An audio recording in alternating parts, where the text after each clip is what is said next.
Five.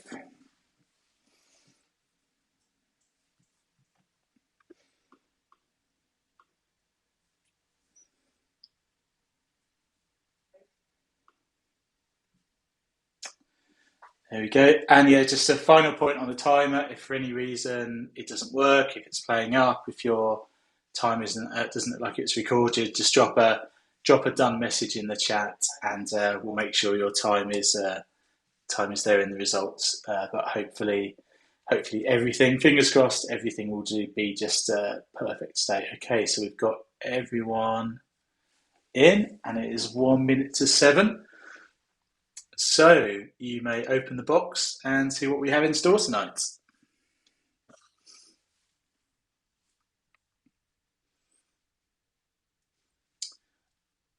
Just a warning for anyone who hasn't used this brand before.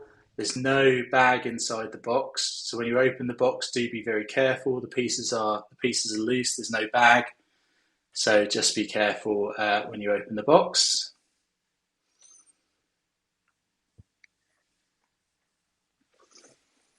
And I will just get everything in place with the timers.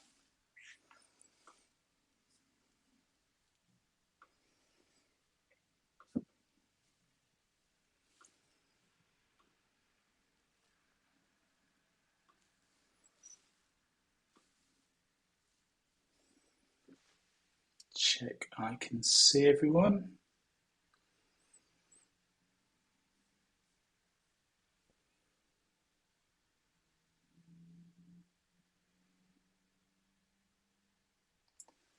Just give Linda a second.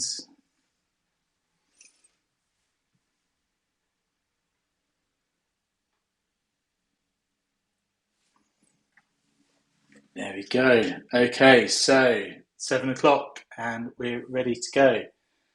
So we'll do a countdown and start in 5, 4, 3, 2, 1, go.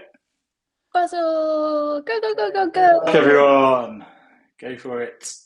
Yeah, welcome everyone watching on the YouTube as well. Got a good number of people in there.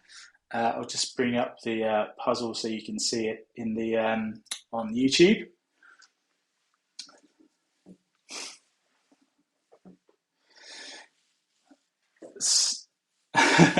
So this is it's a small French brand called Jour Ferrier. So yeah, they're very kind of environmentally conscious. So it's all cardboard packaging and no bags whatsoever. But yeah, they do some really beautiful puzzles. This one's called. Apologise for my French. French du feutre sur les mains. So I think that means felt on your hands. And yeah, really nice. Quite a busy one today, but very kind of a nice, creative, crafty scene from yeah someone's crafting table. Bits and pieces all over the place. So if you're a fan of busy puzzles, which I know some people are here tonight, it should be just your kind of thing.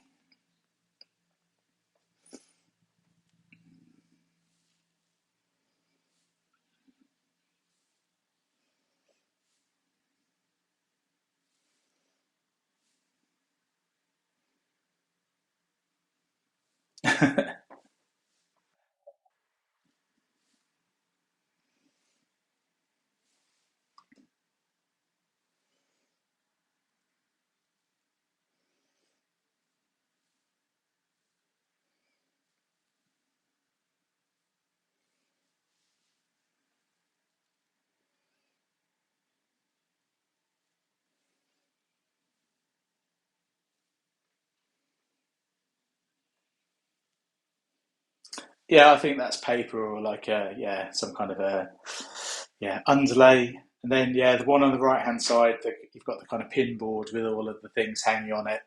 That's kind of quite so nice.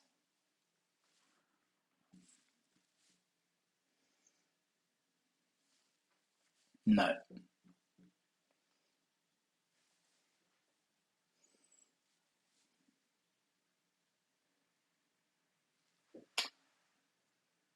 Then of course there is probably, like, because the desk, I assume that's a desk.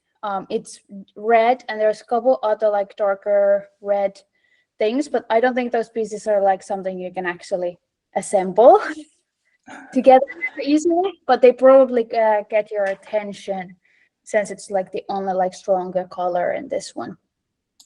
Just had a message from Amelia Persson saying they can't hear you in the live stream. Yeah, Amelia, let me know if that's. Hopefully, that should be sorted now.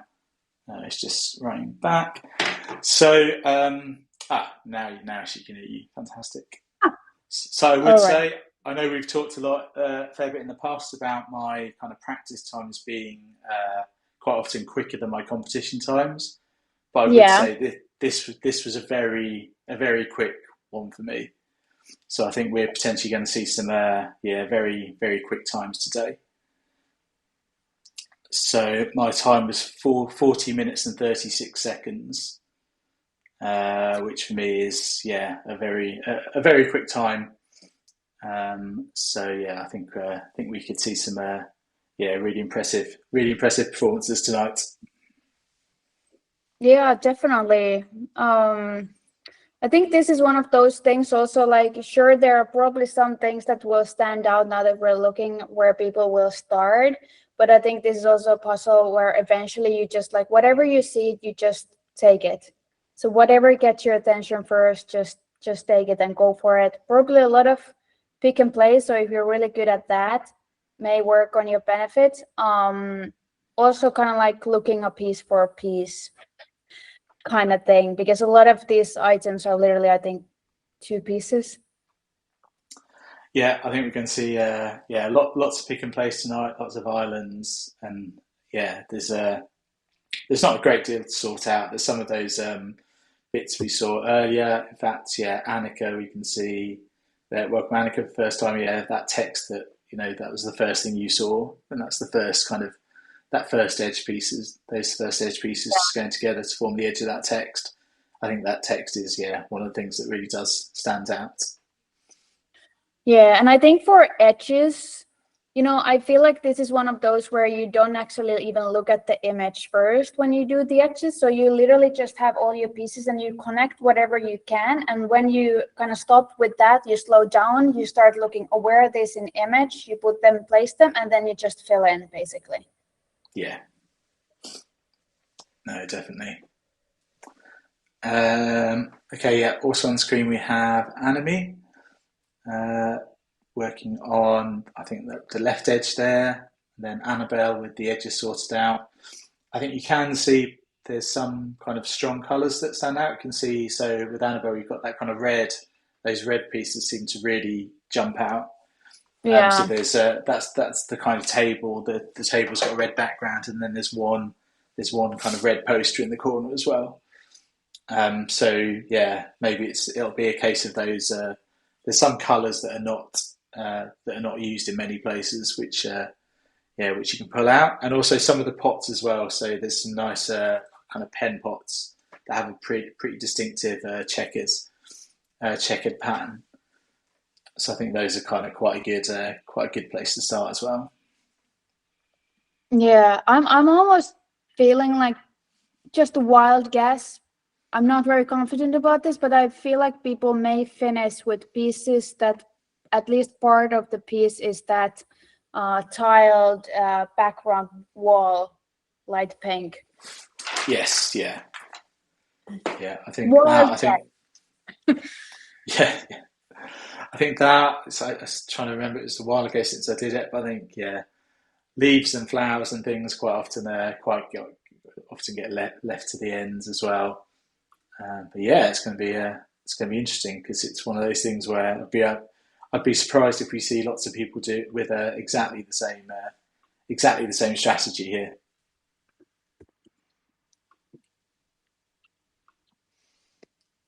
Okay, let's have a look at a few more people. Let's see how far Need people. to go quickly around today because I think we'll get some good times. So we have Britta with all of the edge pieces sorted out, and that edge starting to come together nicely.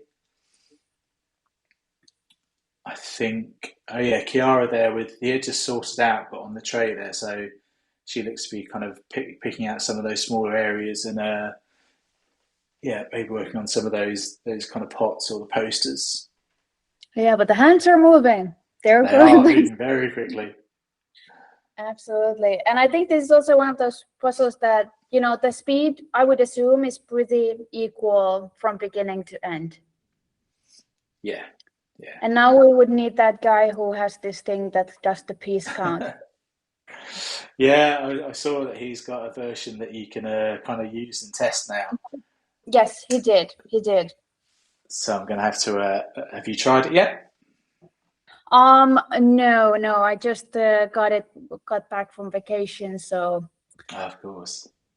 But very, very interested in it because I've been doing that manually. So. Oh, what you've been doing? Kind of what, like an analysis during the. Yes, I like when I do a video analysis in coaching, I literally just stop in certain points, like every 5 minutes, and I calculate the pieces. I don't do it for every video, of course, as a default. I only if I see that I think there is something like slowing down dramatically, for example, after 50, like the first half of the puzzle or something like that, then I actually start counting what's the difference is. So it's interesting stuff. And is there anything particular you've learned from that, or anything you've changed, or anything you've kind of been able to work on in particular from kind of looking at that information? There definitely, it depends on a lot of a puzzle, but the one great example is that when I see that there is a person who really struggles, for example, to finish the other half of the puzzle, when it gets trickier and it's like a bigger section in the puzzle, and we can see that the speed is dramatically slower for that. What I tell them is to separate that part of the puzzle and do only that one, not the whole puzzle, because then they will always usually like they have the most energy in the beginning, so always they do the hard part last, so they don't use their full potential in practicing that kind of section, if that makes sense. Yeah. So we separate it and we see if that actually improves their time for specifically for that section, and then if they do it like let's say 3-5 times, then we do the whole puzzle again and see how it impacted the total time. Cool. No, very interesting stuff. I know. So many stats and things to look into, and it was interesting. I think last time we were talking about why we kind of feel the need to to kind of compare our times of my speed puzzling after competition, or even after practice, just to kind of look where we are. I think it's so tempting to get kind of look at those stats and. I know. I always try to go with the logic, like, what is the purpose of looking this? And that's where I like your question when you're like, okay, but what do you learn from that? So that you actually have a purpose on looking at those. Like, how is looking at this statistics? What does it tell me? And is it something I can control? And does it actually make me better? The one thing I was thinking about in kind of respect to that is that it's quite hard to know, because you're doing different puzzles all the time. It's quite hard to know whether when you do a practice, whether your time was good, if you know what I mean. You may get 50 minutes, but it's quite hard to know. You have a certain feel for it. But maybe it's that comparison that kind of really gives you more of a feel for whether you did well on that particular puzzle or not. Yeah. But does that information make you performance better? That I'm not too convinced of. That's kind of where it fails eventually. And as I said, I think the best in anything is like to look at not individual numbers or individual puzzles, but more like the trends, the changes, where we're going, or if you're doing specific practice, is it impacting that one? More quality. Yes. Cool. Okay, so we have Freya in the summer cottage, looking good. So frame completely done, and a few little islands coming into getting in place. Similar for Hannah, the frame pretty much done, and then I think the kind of bottom section, some of those parts of the table going in. Yeah, and then Karen, obviously, taking your advice there, working on that kind of those large letters on the left hand side. Yeah, I think that's yeah, certainly one of the easier sections to sort out. Yeah, definitely. And once again, I'm paying attention to the brown tables. I can't unsee it anymore. So many brown tables. Yeah, absolutely. This is the most random thing, but I think I just by accident let a grasshopper inside my house and it's making this wild sound. And I'm like, I don't know where is it, but it's definitely inside the house.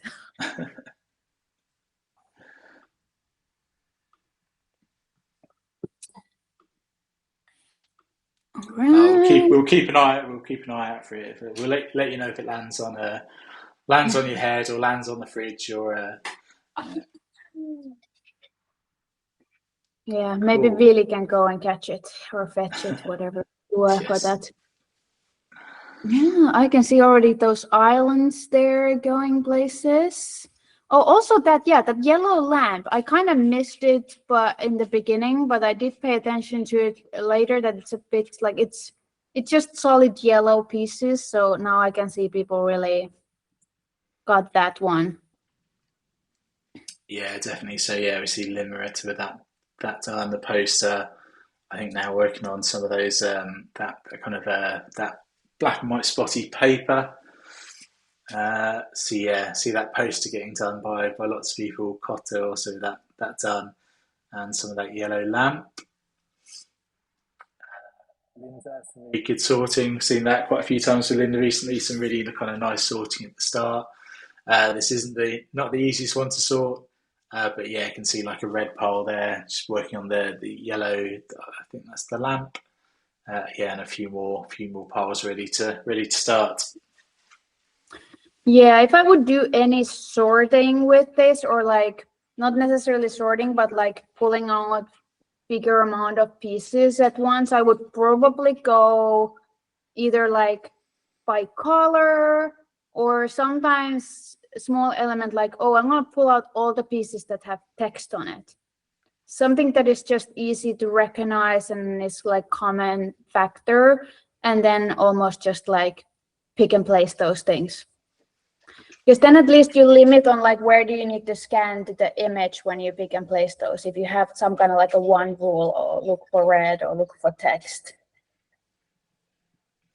Yeah, absolutely. I find myself quite often going for the pulling out anything with text on. It's it's quite a good play. Or anything with books. So quite often the books are.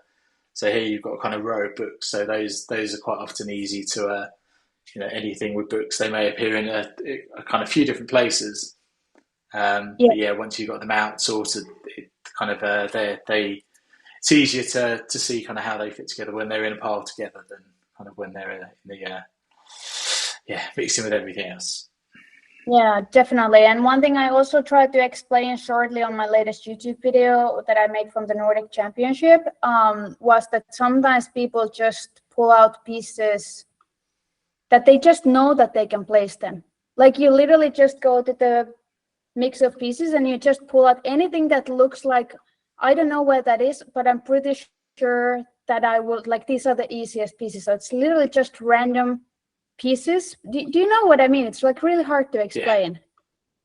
But like when sometimes you have very detailed Amy Stewart puzzles, the example I was the one that was used in the Nordic Championship was the Newmarket puzzle with the spices. Oh yes, yeah. That's kind of like where you just like, I don't know where that is, I don't know what it is, but I just know that I will be able to place it.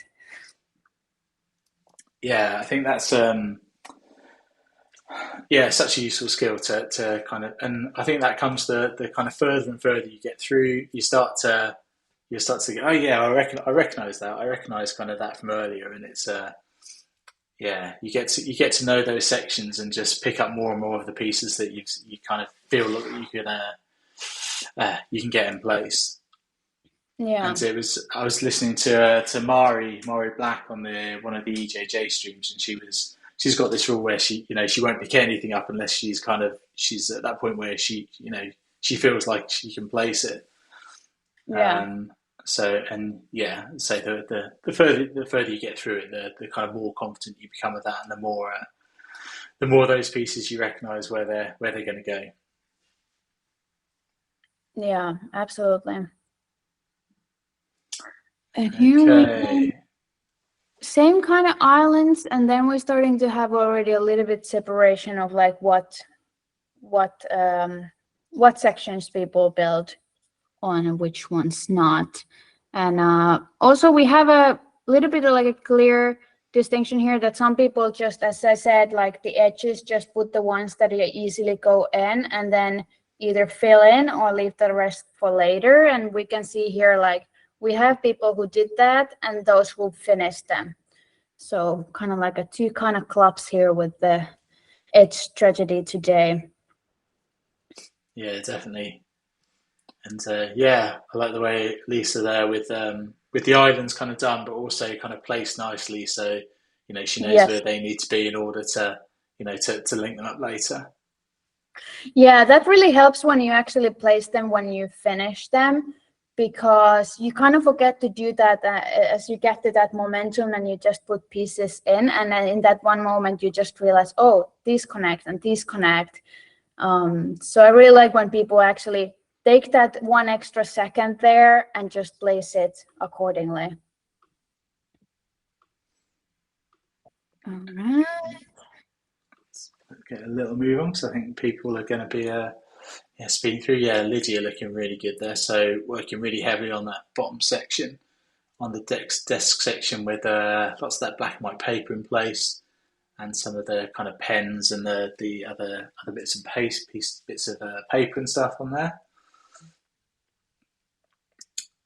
Marlin with that left hand, talking about edges. So all of the left hand edges done, and kind of building out some of those left hand kind of sections.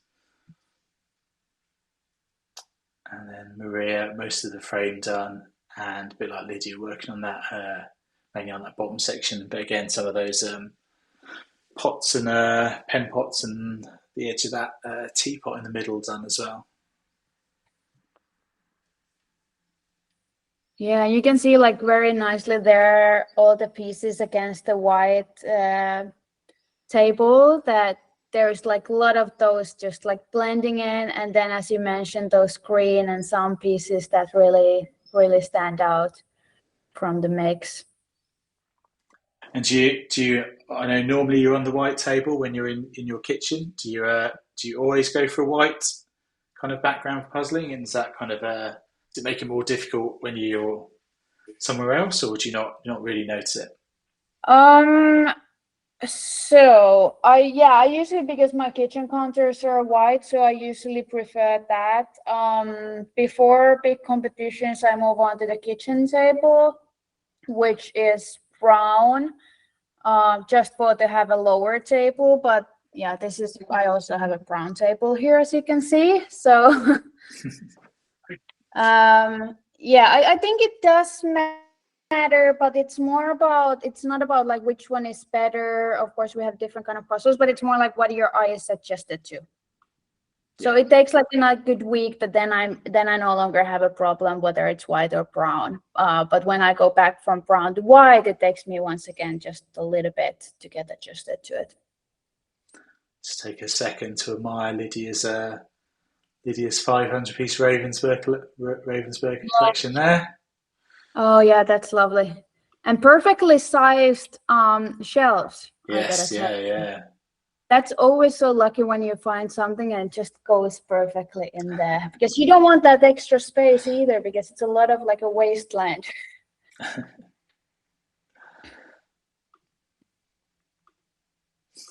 And yeah, speaking of big competitions, we've been following your preparations for the World Championships. Yep. And how's it feeling? Does it feel like it's going well? Are you happy with kind of the preparations?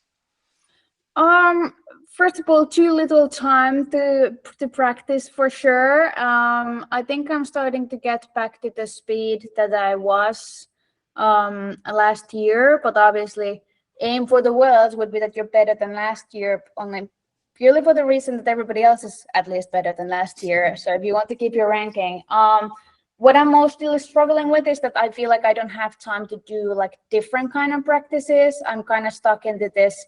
Well, first I started after 9 months break, so I just needed to do a lot of puzzles to get the volume back. And now we're like 1 month and a half, I think, away from the World Championship. So I'm pretty close to the season that I need to start optimizing for the peak performance. So I don't have too much time to do separate skill practices. No, sure. But it's going places. We'll see. We'll see. I have a big pile of to-do puzzles, so. Okay, on screen now we've got Maria and Marina, which is always an exciting battle. Really close, working on very similar sections. So again, lots of that desk done, and now working on that kind of dark green section in the bottom left. And in fact, Matilda there, very similar. So the desk, lots of the desk done, and again working on that bottom left hand corner. Yeah, so Maria, Marina, Matilda, very close. 25 minutes. Yeah, and at first was like, okay, a lot of people doing the kind of like the bottom first, and I was like, maybe they have like a brighter color or like stronger color preference, but I realized that there is easy sections in that area, and it's one of those things that when you build something there, a lot of things become more easier to build because they have the structure already around them. Like you have the edges, if you build something in the middle, very easy to just place the pieces in between. So probably more about that rather than the fact that everything would have been easy on the bottom. It's just like a lot of things get easier as there's the main structure in. Ooh, that's a tough table. I give kudos for that. I could Absolutely, not. Yeah. Round is always. I always struggle with round tables, but doing really well. In fact, we're seeing a fairly common strategy. So me there with the in the section we've seen from a few people recently. Myrtha here from the Netherlands. Welcome for the first time. So a bit of a funny story as to how Myrtha comes to be here. We met by the puzzle swap table at the Nationals in the Netherlands, and I managed to leave all of Emilia's flyers in the box that I swapped in the puzzle box that I swapped with Myrtha. But fortunately, I managed to get in contact with her and get them returned to me. I didn't dare to tell you, Emilia, until they were safely back in my hands. But fantastic that Myrtha decided to join some of the competitions as well.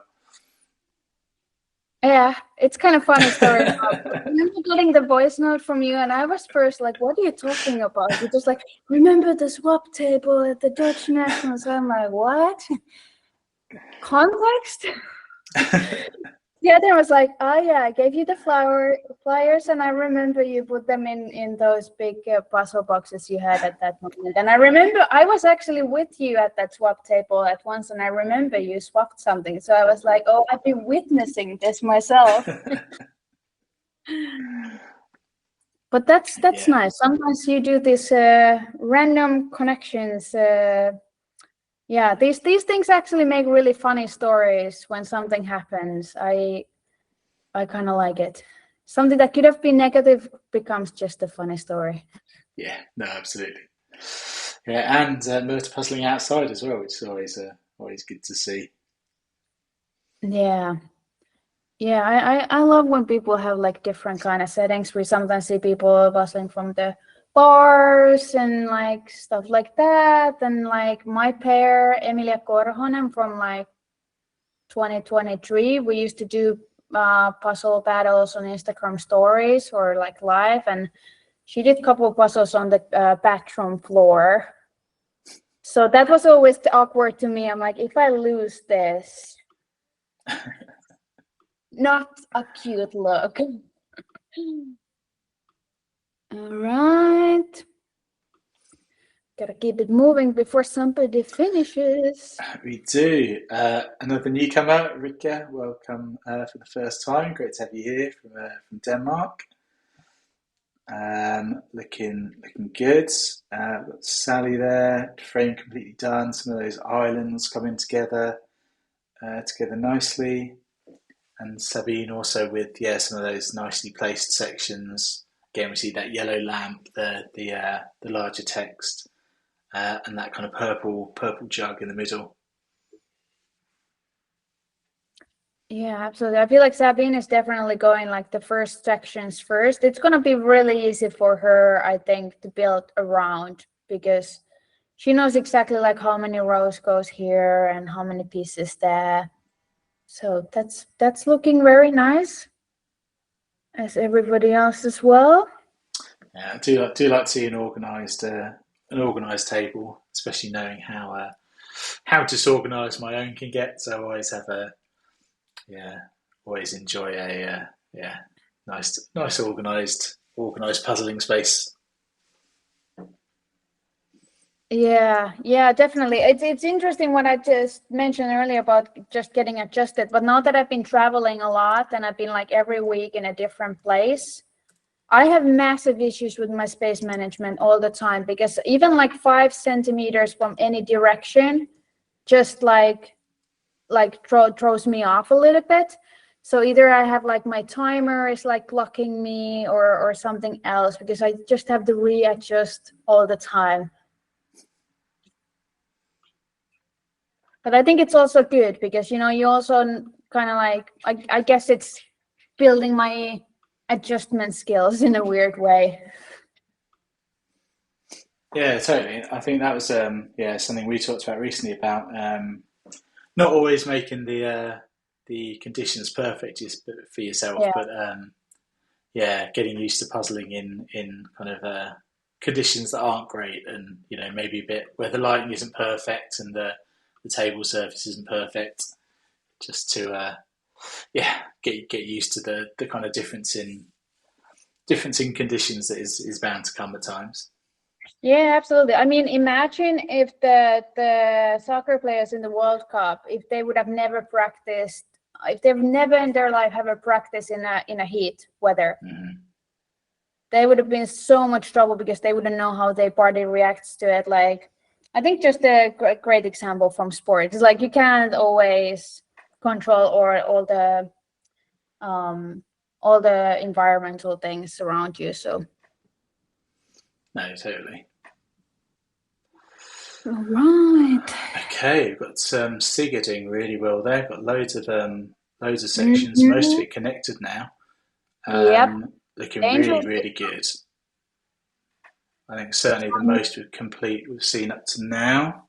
Yep. And So, Sun has a great view as always from directly indeed, from above. It's so easy to yeah, see what's going on. so that's the kind of view you need for that automatic piece counter. That would work perfectly.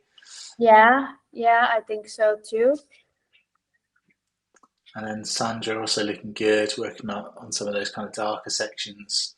I think that's the kind of shelf with the bits and pieces on. But yeah, looking really strong. Where are we? 31 minutes.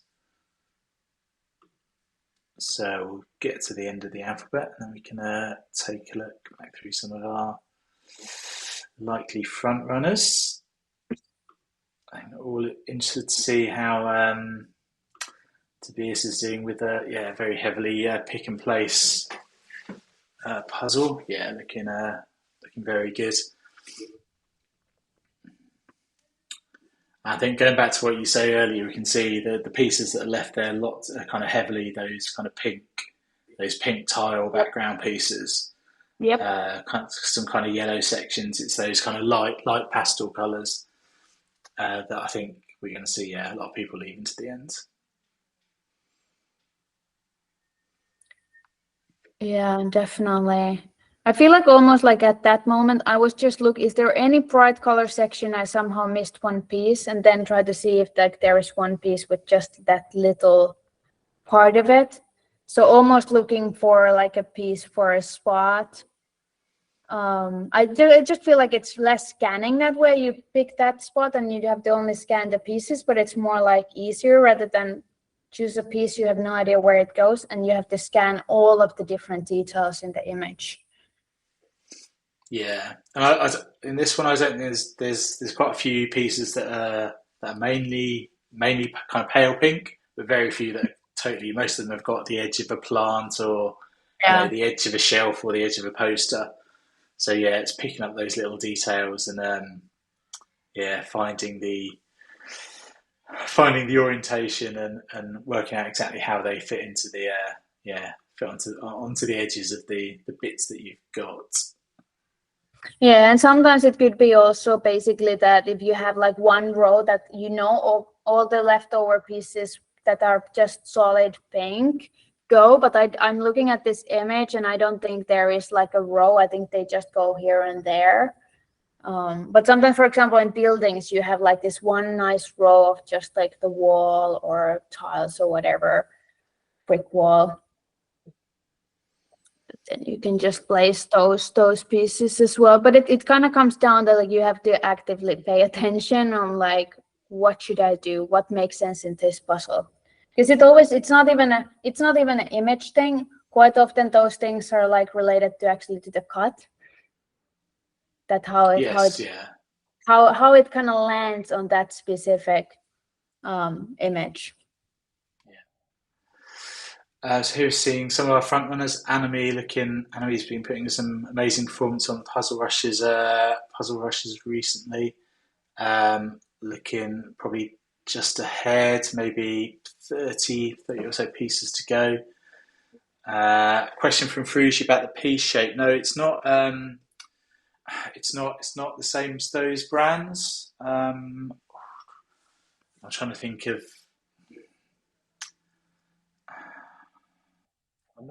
I can't think of any other brands that are that similar.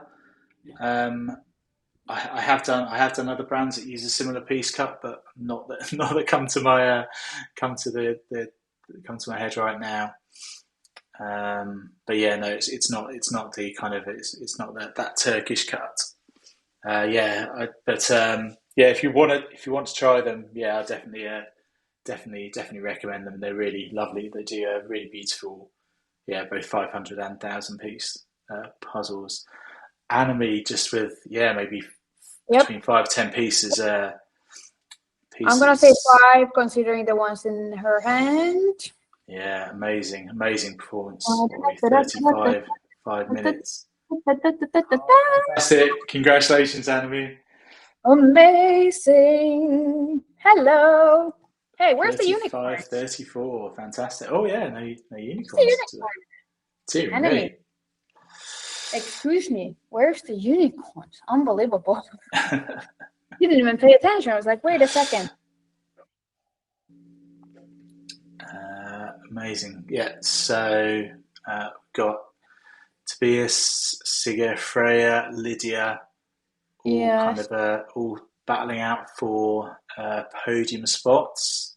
So close. I think we're gonna get run for our money here, because I can't say for sure who would take the second and third place.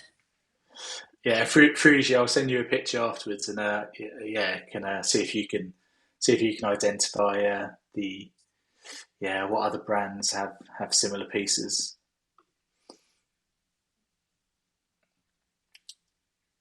Anami thank you, Anami. I'm glad you enjoyed it. Congratulations on another fantastic time. Amazing time. Amazing. Looks like Lydia maybe just closing in on second place, and then really close between Tobias, Sigge, and Freya for third place. It's going to be very, very close. But I think Lydia is going to sew up second place. So we're just over 37 minutes. I don't have Lydia on my screen. I have to go. Oh, do you not? It's on the YouTube, but it just doesn't show for me. My screen is not wide enough. Last few pieces for Lydia, just going in now. Amazing, fantastic. Well done, Lydia.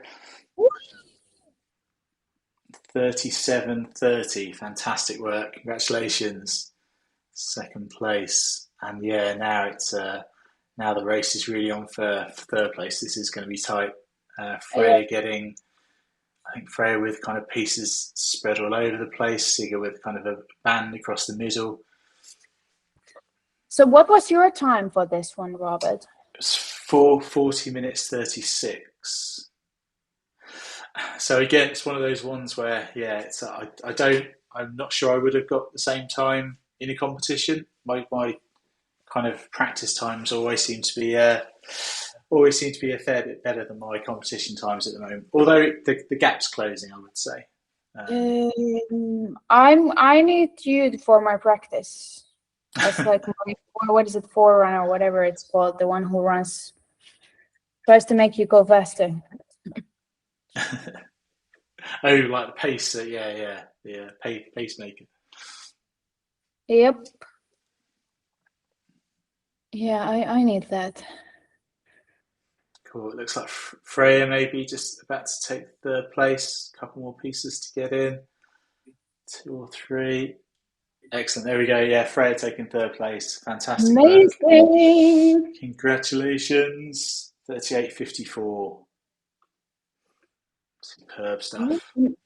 And I feel like now like the placements are coming with like pretty equally. There's not like major gap, but also like not super close. And I think now we're gonna have a first wave soon coming with very close finishes. I think so too. Yeah, I can just looking around. There's lots of people in similar kind of positions. Yeah, we've got Tobias and Sigge close, and Hannah not far behind. Sandra not too far behind them. Yeah, now that Ruti was asking all these questions about the P shape, I'm also trying to see like how much can you utilize it, but oh my god, it's like so I don't have my glasses on. I'm just trying to see how is they're it really nice pieces. I don't remember too many kind of false fits there. Yeah, it's not a very common one. It's not quite kind of Cloudberry's, but maybe more similar to that kind of shape.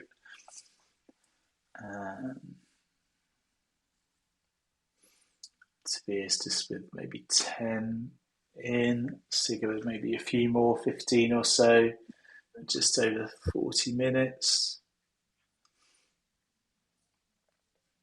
Watch a couple more finishes, then we'll see if anyone would like to have a chat. Yeah, Tobias with just last couple of pieces going in. Da-da-da-da-da. And there we go. Oh, one piece. Are we missing a piece? Oh, missing piece.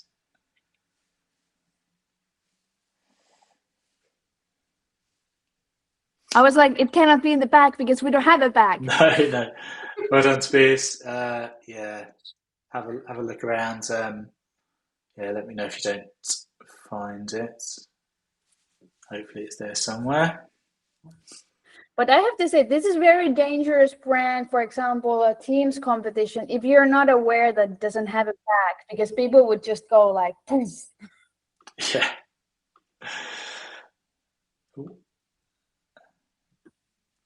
Freya needs to drop off. No worries. Thank you, Freya. Congratulations on an amazing time. Yeah, let's see. Sigga just finishing off last 5 or so pieces. It's going to be a fantastic time.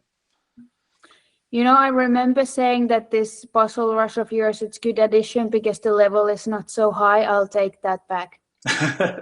I know it was a long time ago I said that, but I'll take it back. Sixton taking, what was that? I think that was 6th place. Fantastic time, 42:04. Yeah, fifth, sorry. Excellent work. And Hannah just behind. Oh, maybe with an extra piece. Maybe that's Maybe maybe that's that's the match. Tobias's piece. Right. I'll just bring up a couple more people.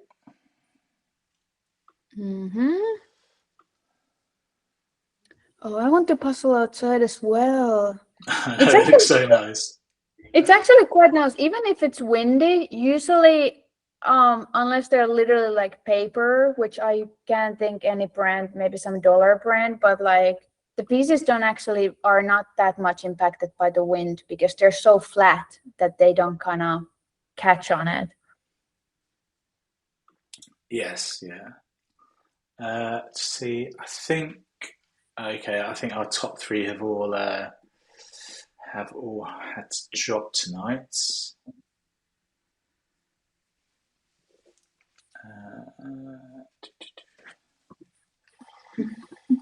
I don't know if either Tobias or Tobias, feel free to jump in and say hello if you'd like. So our top three have all dropped off. Next round of people look to be closing in. So we've got Sandra, Myrta, Matilda, Marina looking good there.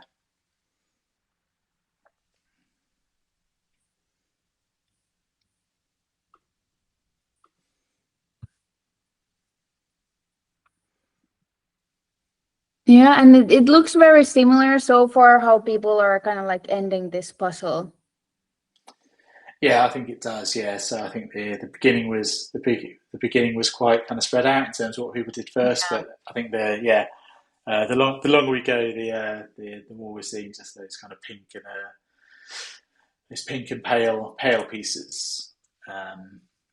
Getting left to the ends. Marina looking really good there. Just in the 45 minutes. Okay, yeah. Hannah had an extra piece, so Tobias maybe let me know which piece you were missing, and yeah, hopefully it's the same one. Yeah, I mean, I would assume, I don't know what's the process in the factory for doing it that way, but I would assume there's higher risk sometimes one piece getting to the other box.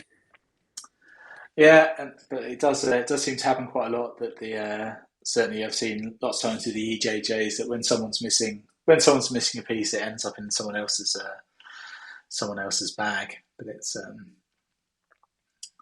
surprisingly surprised it doesn't happen more. To be honest, they do a pretty amazing job at getting everything in the right bags. Yeah. Annika looking good. Sandra looking good for the next spot. Myrta close behind as well.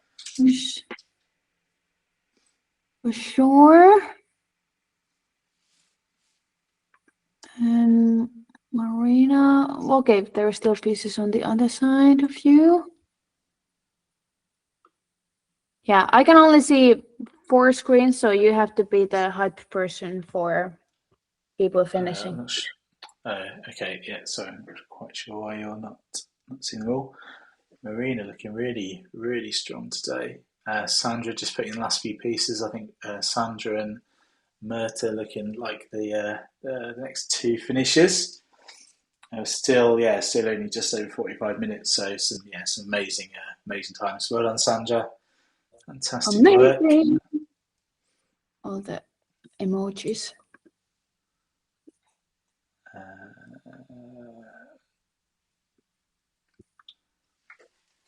Not seeing your time yet, Sandra. Maybe just click the confirm button because I think it asks you if you had any missing pieces. So just, I don't know.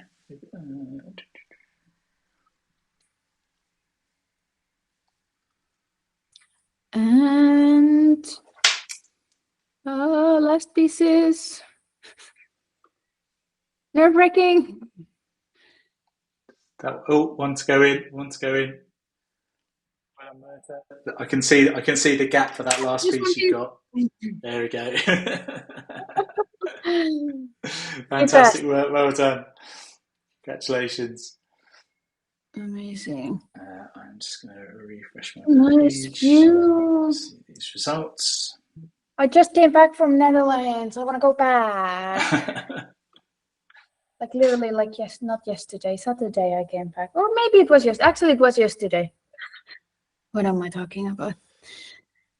Okay. And was that a fair amount of puzzling going on, or was that purely was that more work or? Vacation. Oh no! Oh, a proper vacation. Nice. Well, half proper, but close enough. Yeah, and I went to the zoo, and they let you adopt a red panda. So you already know what I do. Super cute. Dream, isn't it? Yeah, like so they don't actually. They don't have names for the red pandas in the zoo like ours have. Okay. But it's like you kind of like adopt the whole species of that zoo, so it doesn't go to a specific one. But yeah, it's super cool. I was like, okay, well, anything for red pandas. Yeah, there's some very cute ones in Kolmården in Sweden. It's always lovely to go and see them. When were we going? Yeah, it's a little bit out of the way, but yeah, it's a beautiful place. Are there any in Helsinki? Is there any places, any zoos or anything in Helsinki that have them? Or Yeah, Finland? we have Korkeasaari. That's where the OG Prim Prim is. Ah, okay. Oh, fantastic. Yeah, Prim Prim's name just didn't come from a tin air. I think. Or is Marina going to get under 50? This could be an amazing time. Yeah. Fantastic Let's work. go. Go, Marina. Business. No pressure.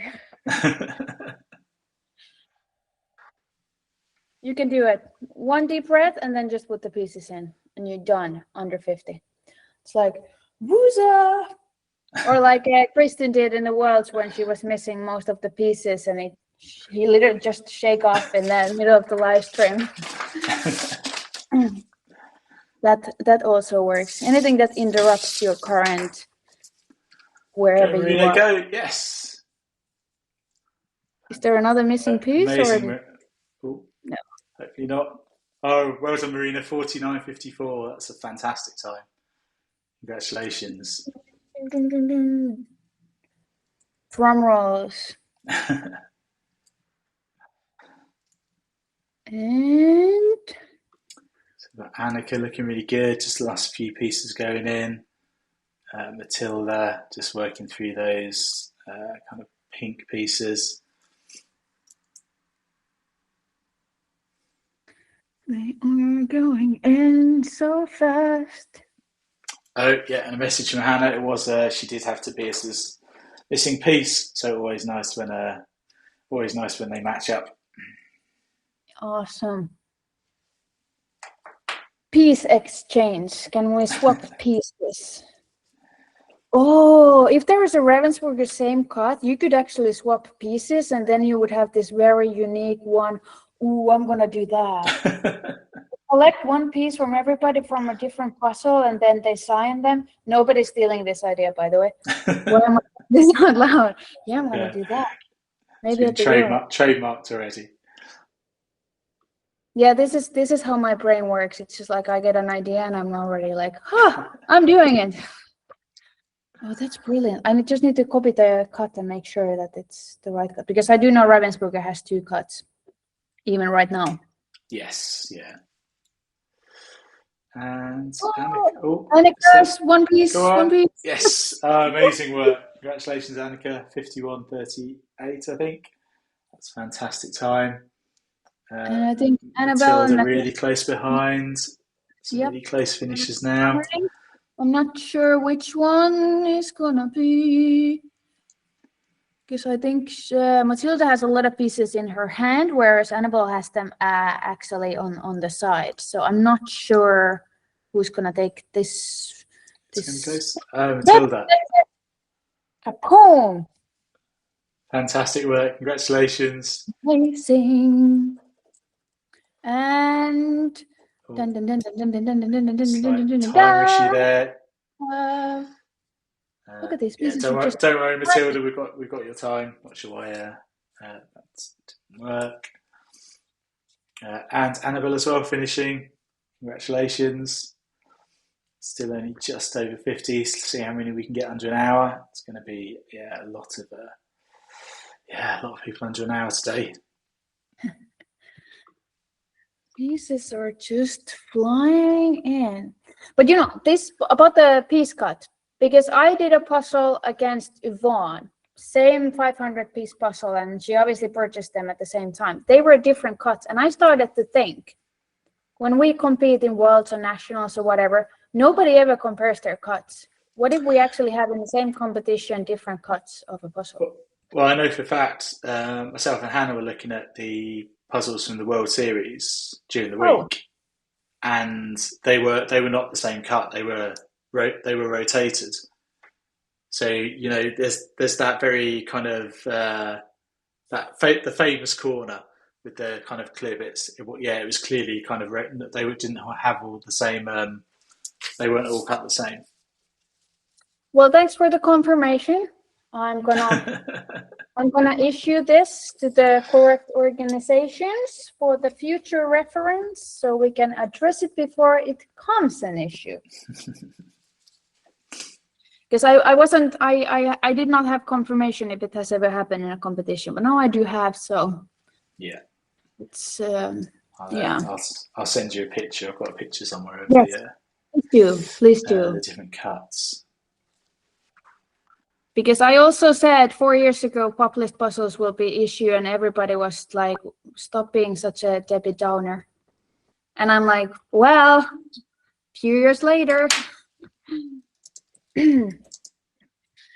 But yeah, that's interesting, especially when we get like these high level competitions these days, where like difference are seconds, if even that. So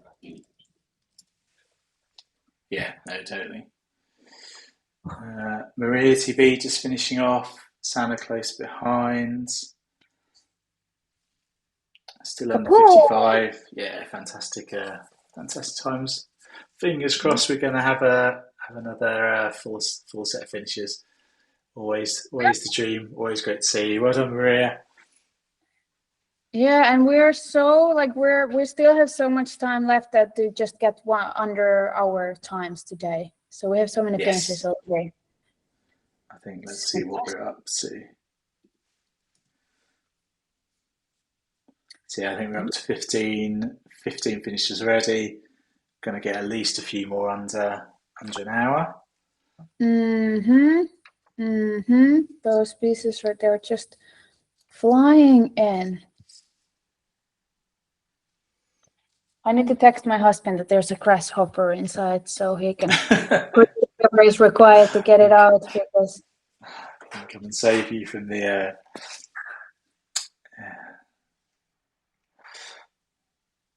Excellent, well done, Sana. Fantastic work. Amazing. All the applauses and emojis. Okay. Tipart looking good. Let's see if we can get Tipart under an hour as well. Rika looking close. Lots of people going to be really close to the hour.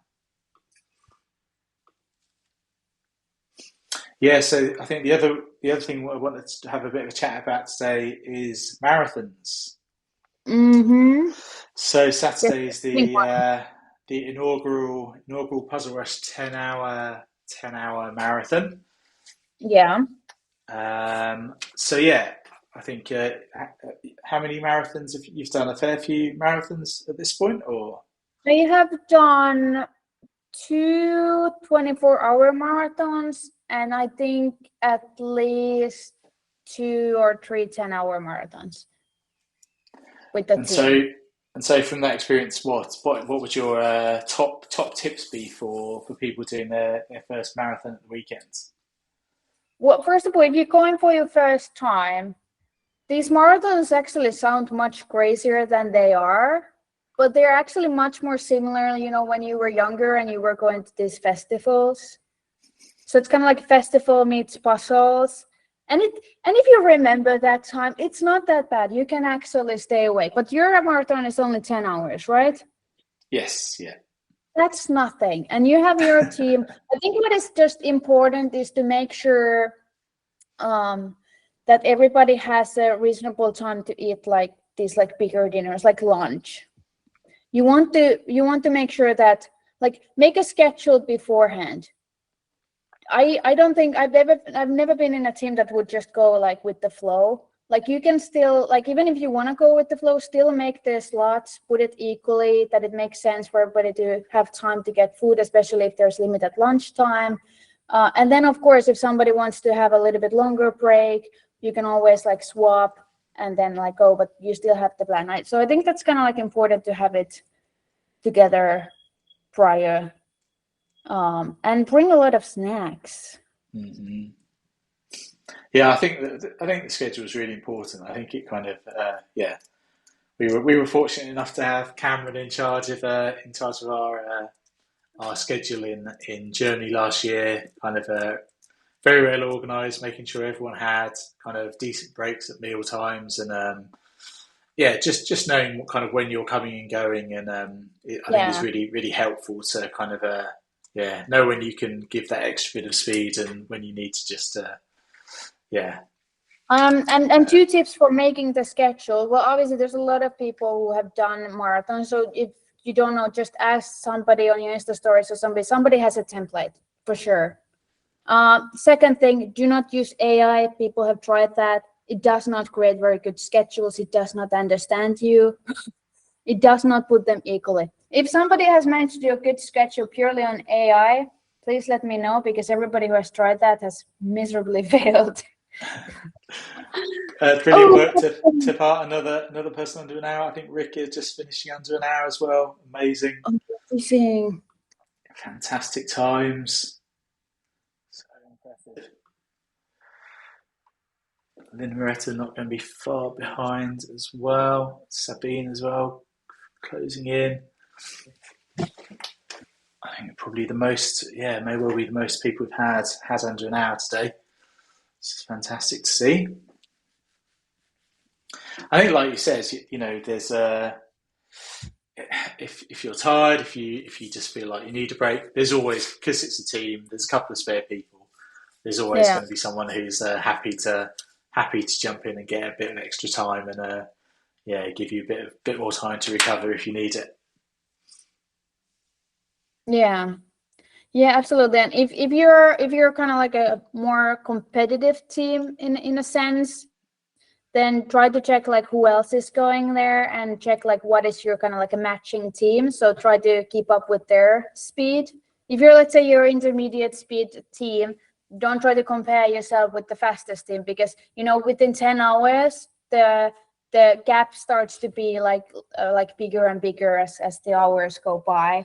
So you don't want to kind of like disappoint yourself if you compare yourself to completely like unreasonable team. But I would say most people who go to marathons, it's not actually speed puzzling.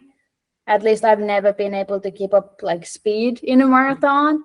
It's more like your casual speed, in a sense. It's a different vibe. It's a very, very different vibe. Oh, another finish. Excellent. Well done. Fantastic work, Lova.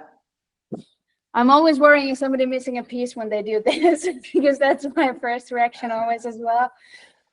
Is there any holes or pieces left?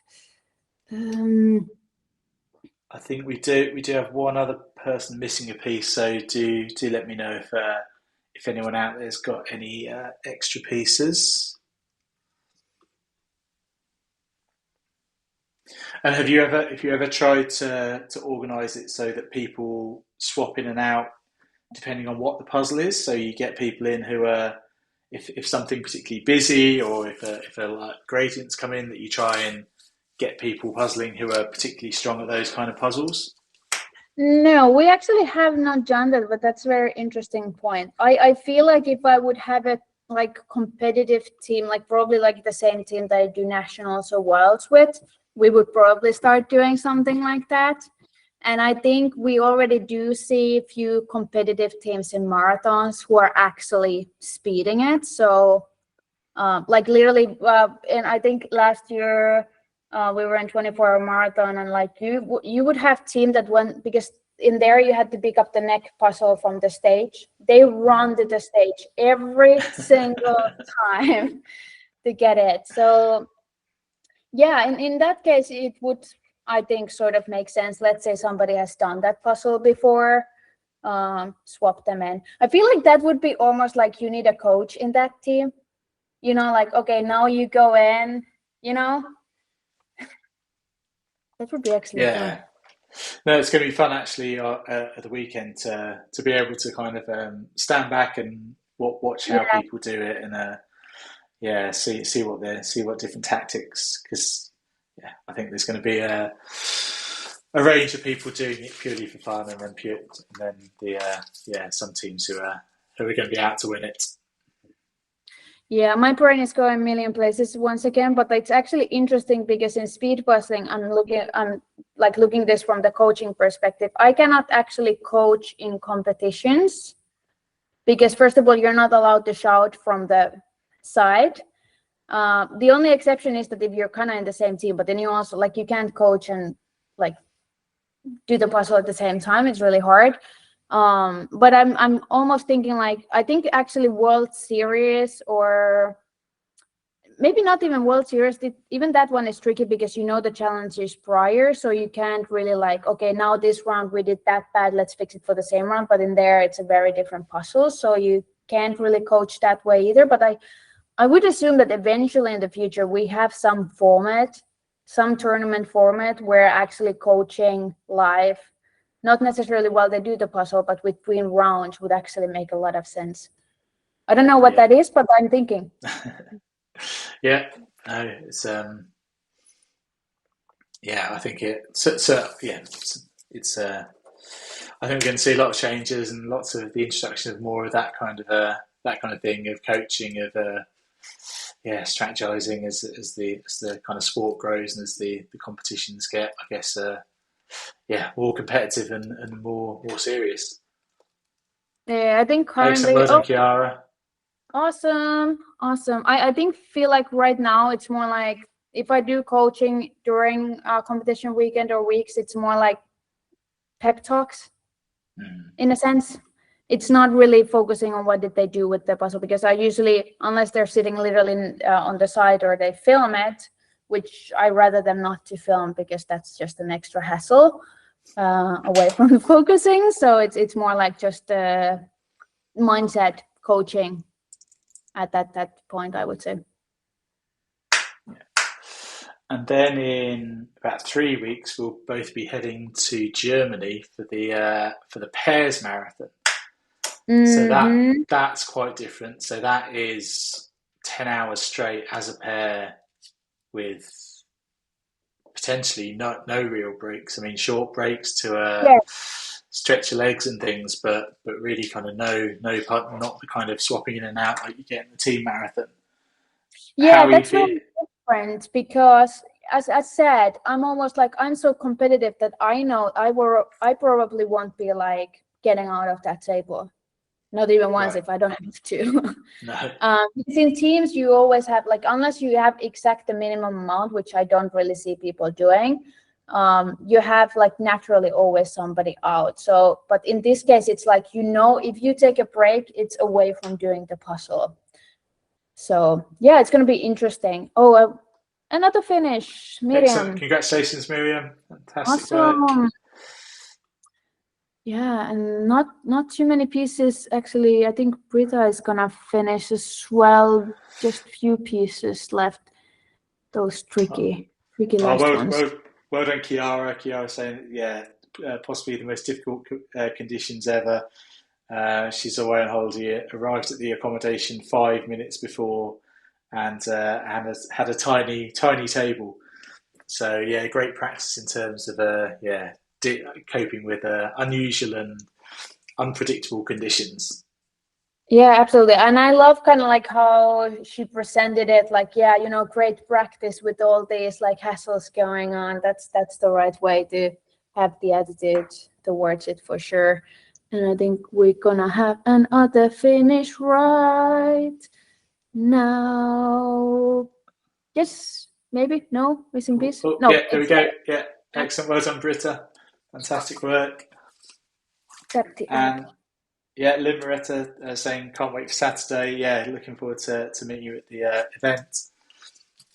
Yeah, there's a good contingent coming from Norway. I think we've got two teams worth of 2 teams worth of people making the trip from Norway. We've got the team from the UK as well, the Puzzle Guzzlers, or a selection of them.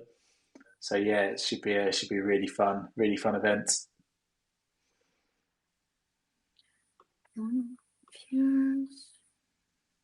Sorry, I'm writing things down that come to my mind so I don't forget. That's quite all right. Why did I want? Oh. Okay, perfect. I'm fully present again. Not quite sure. Lisa, I don't see the time, but your camera's off, so I think we may have missed Lisa finishing. Siv, Camilla, Sabine, all close to being complete. And still over 50 minutes to go. So fingers crossed, it's going to be a full set of finishes. Always good to clear the room.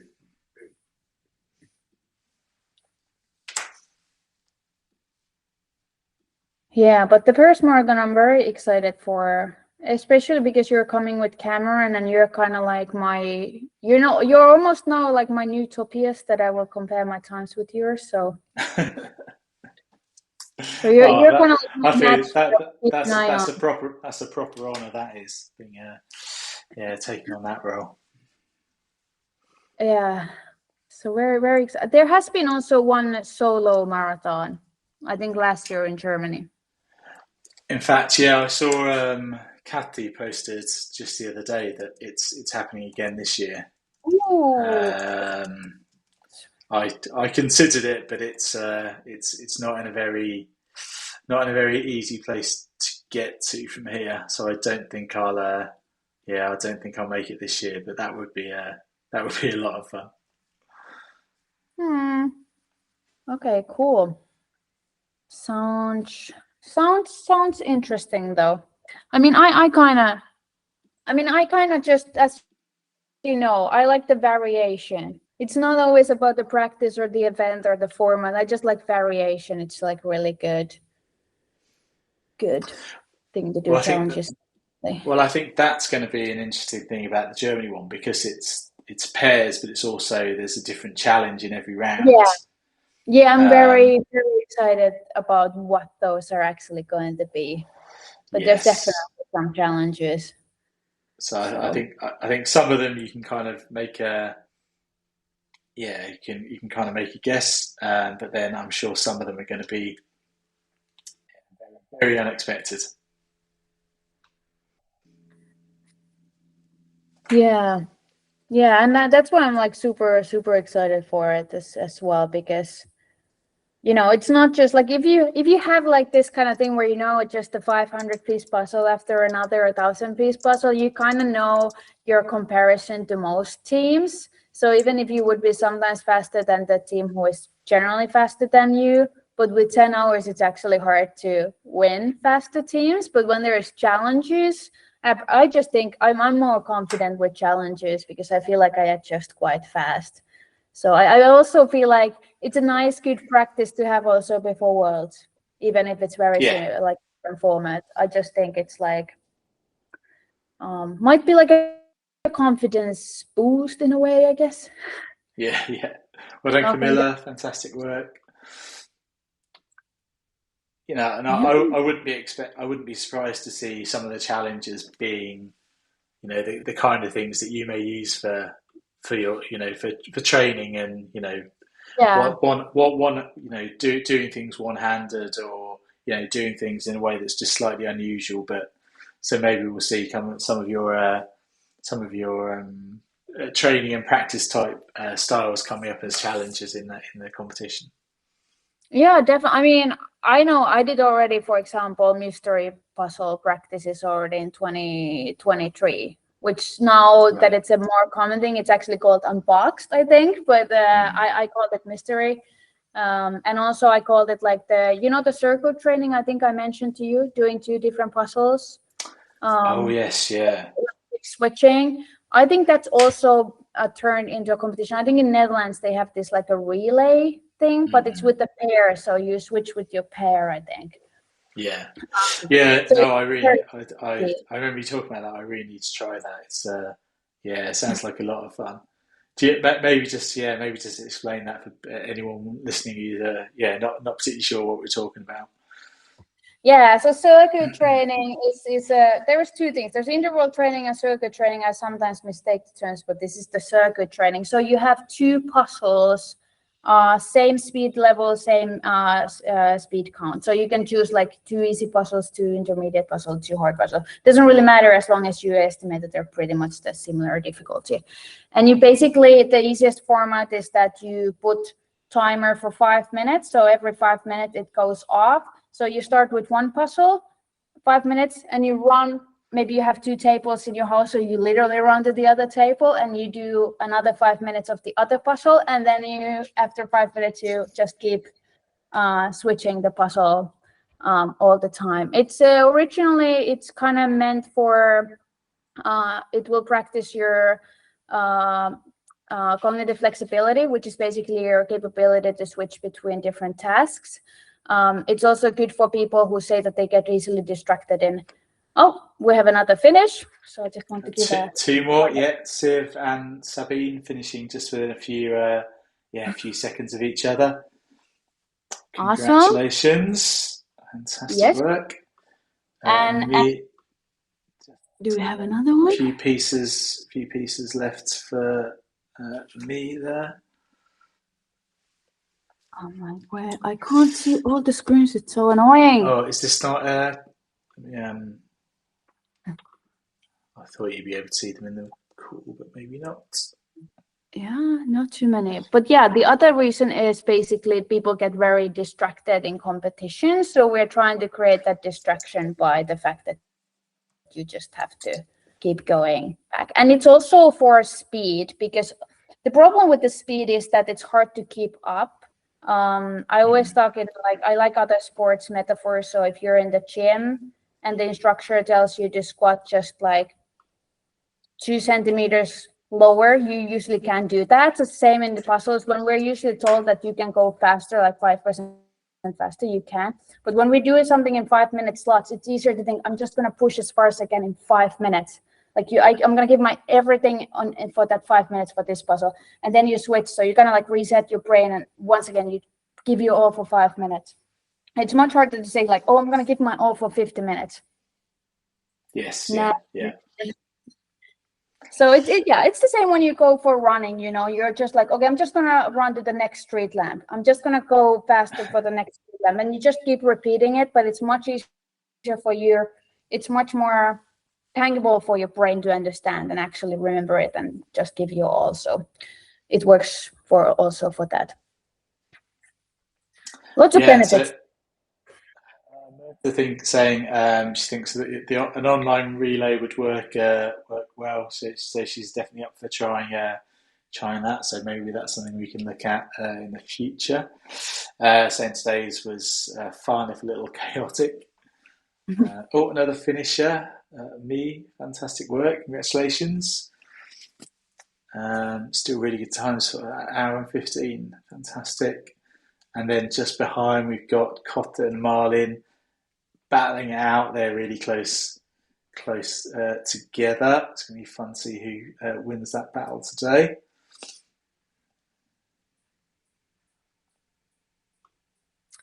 Yeah, absolutely.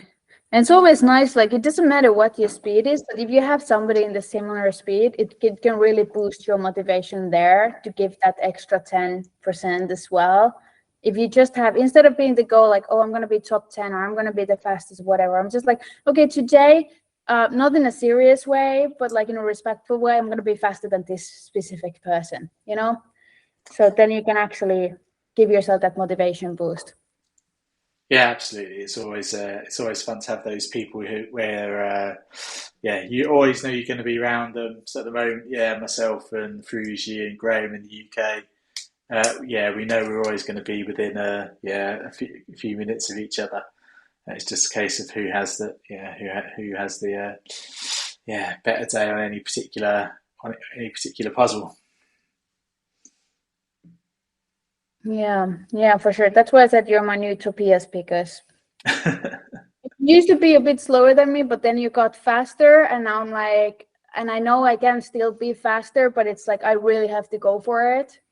So it's very motivating. Plus, Maybe we we need like to, each other, so it's not like, maybe we need to do a few of the online battles to if you fancy any yeah, any online battles as for a little I world will. championship training.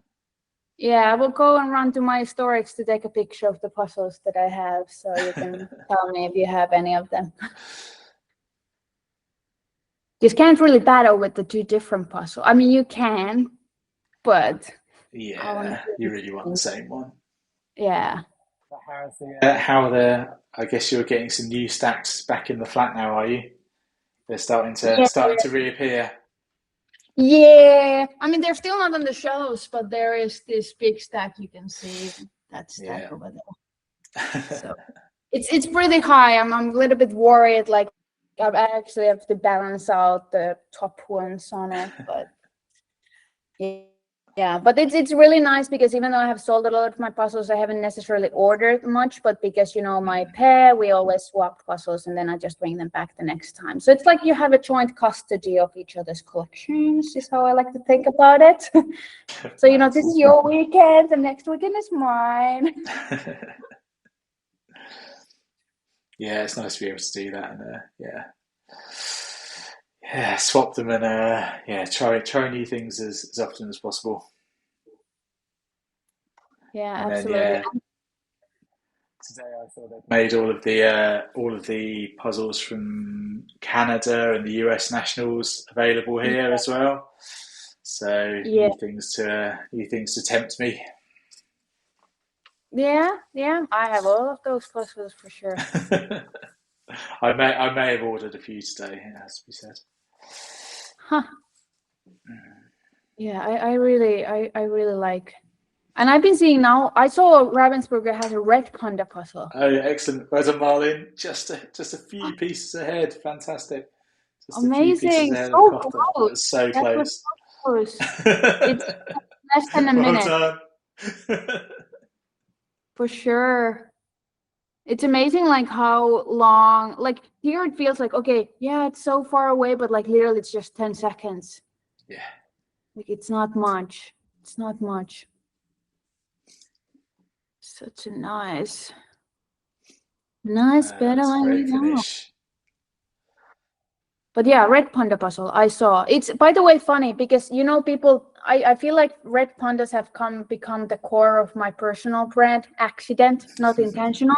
But people sent me like on my DMs like, oh, I saw this news article that our zoo in Canada has this baby red panda, and I thought about you. So we were just sending me tons of. I love it. Keep it going. I want to see all the red pandas in the world. A red panda puzzle. They send it to me, and I'm like, oh, this is amazing. It just so it's such a nice thing to do. Like they're just like, oh, I thought about it. Like people should always, like, if you have something nice to say, just say it. Yeah. I've got to say I haven't done the red panda puzzle. I've seen it. I keep seeing it every now and then. I almost picked it up in I think at the Netherlands at the swap table. But you But did. yeah, I didn't. I can't remember why. But It's not. That's one of my. It's my second or third puzzle I ever speed puzzle. is it okay? The That's second was yeah. First Library. You really want to know? So yeah, start off with the tricky ones. It can only get simpler from there. Yeah, but I didn't know that there was something wrong with them. Like that's why I still like them, because I'm like, I do them like hour and a half faster than when I started. So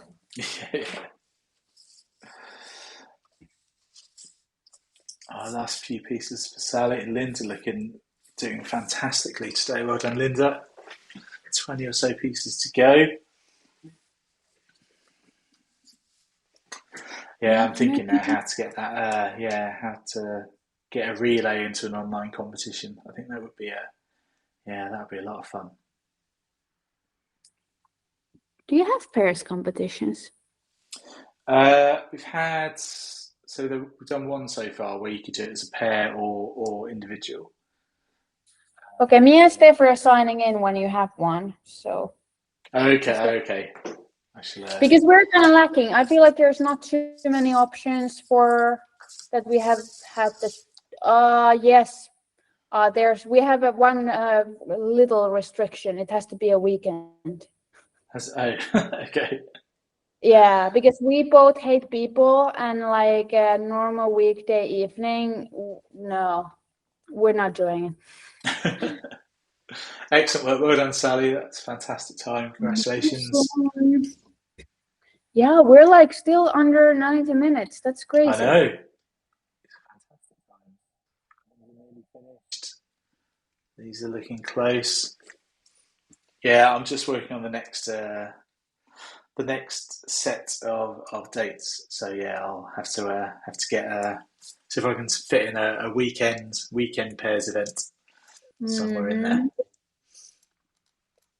and possibly an online relay. It's always fun to do something a bit different. Yeah, absolutely. Plus, it's gonna be off season after the Worlds, at least for me. So, like an actual off season, not as like I stopped puzzling again like I did last year, but like actual off season of like maybe doing puzzles, maybe doing fun puzzles, maybe doing huge, big puzzles. Who knows? So yeah, Nice. very excited. Very, very excited. I can see not too many pieces left. No, I think Linda going to be under an hour and a half. It's going to be a fantastic time. So too as well.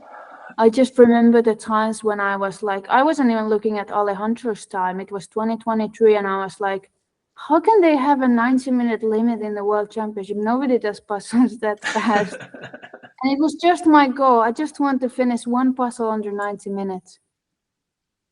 And it was so hard.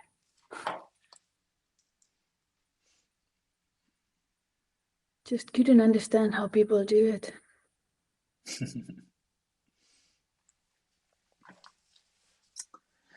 No, now it's how do they do it in 20 under 30 minutes?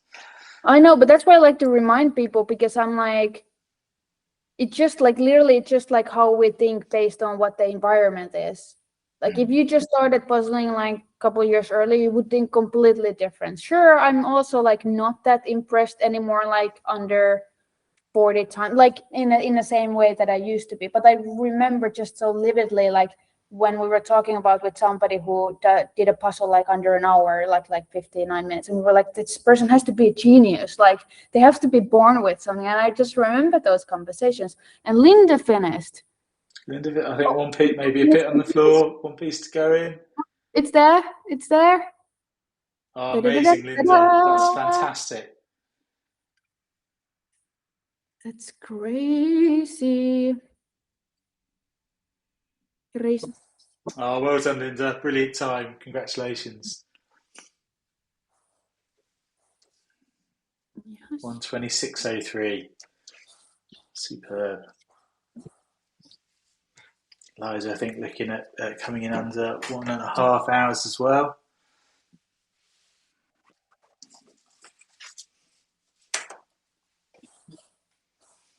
Can you hear my dog or not? No. Okay. It's been noisy, is it?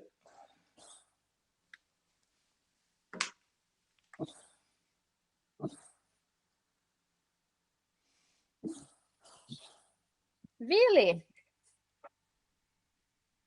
What you doing?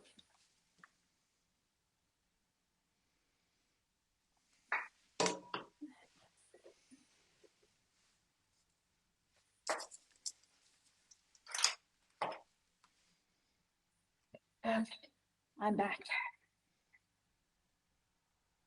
Back on track. Yeah, a message from Bibi on Instagram saying there's a 10-hour marathon in Denmark in October, which I've been trying to work out if I can get to. It'd be really fun to go to that. When is it? It's in October. Ooh. But I'm actually moving house at the beginning of October. Yeah. So I've got it's I think it's like 3 weeks after that. So I've got a bit of time to recover and get things in place. But it's there's a lot a lot going on. Yeah. Wait a second. September, October, November. Yeah. I'm gonna be once again in the US for somewhere late September, early October. They have such a nice puzzle community there. It's like they're like, I mean, I know it's also the American culture, but like they're just super nice. I post on their Facebook group and everybody's there like, we're gonna host you, and like I literally have already place to stay in Dallas. It's just so nice. I mean, there's a lot of people, but I assume fairly spread out and fairly or are there kind of hot spots of where there's kind of lots of people together, or are they just I just just feel all like over the place? yeah, I mean, sure, there's hotspots, but it's also like everything is bigger in US. Like there's so much speed puzzlers there. Like not even necessarily speed puzzlers, but puzzlers who are part of the community that's together. It's like not like I feel like here we have people who do puzzles as a hobby, and we have speed puzzler community, but it's like very separate. It feels to me. Mm-hmm. Like I don't feel like I talk too often with casual puzzlers. No, It never sure. changes. But there, it's like the same community.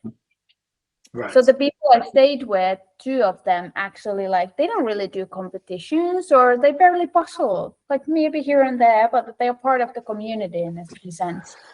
Oh, amazing. Liza, another finished Liza just coming in under 1.5 hours. Fantastic work. What's And that? The box with slow life first.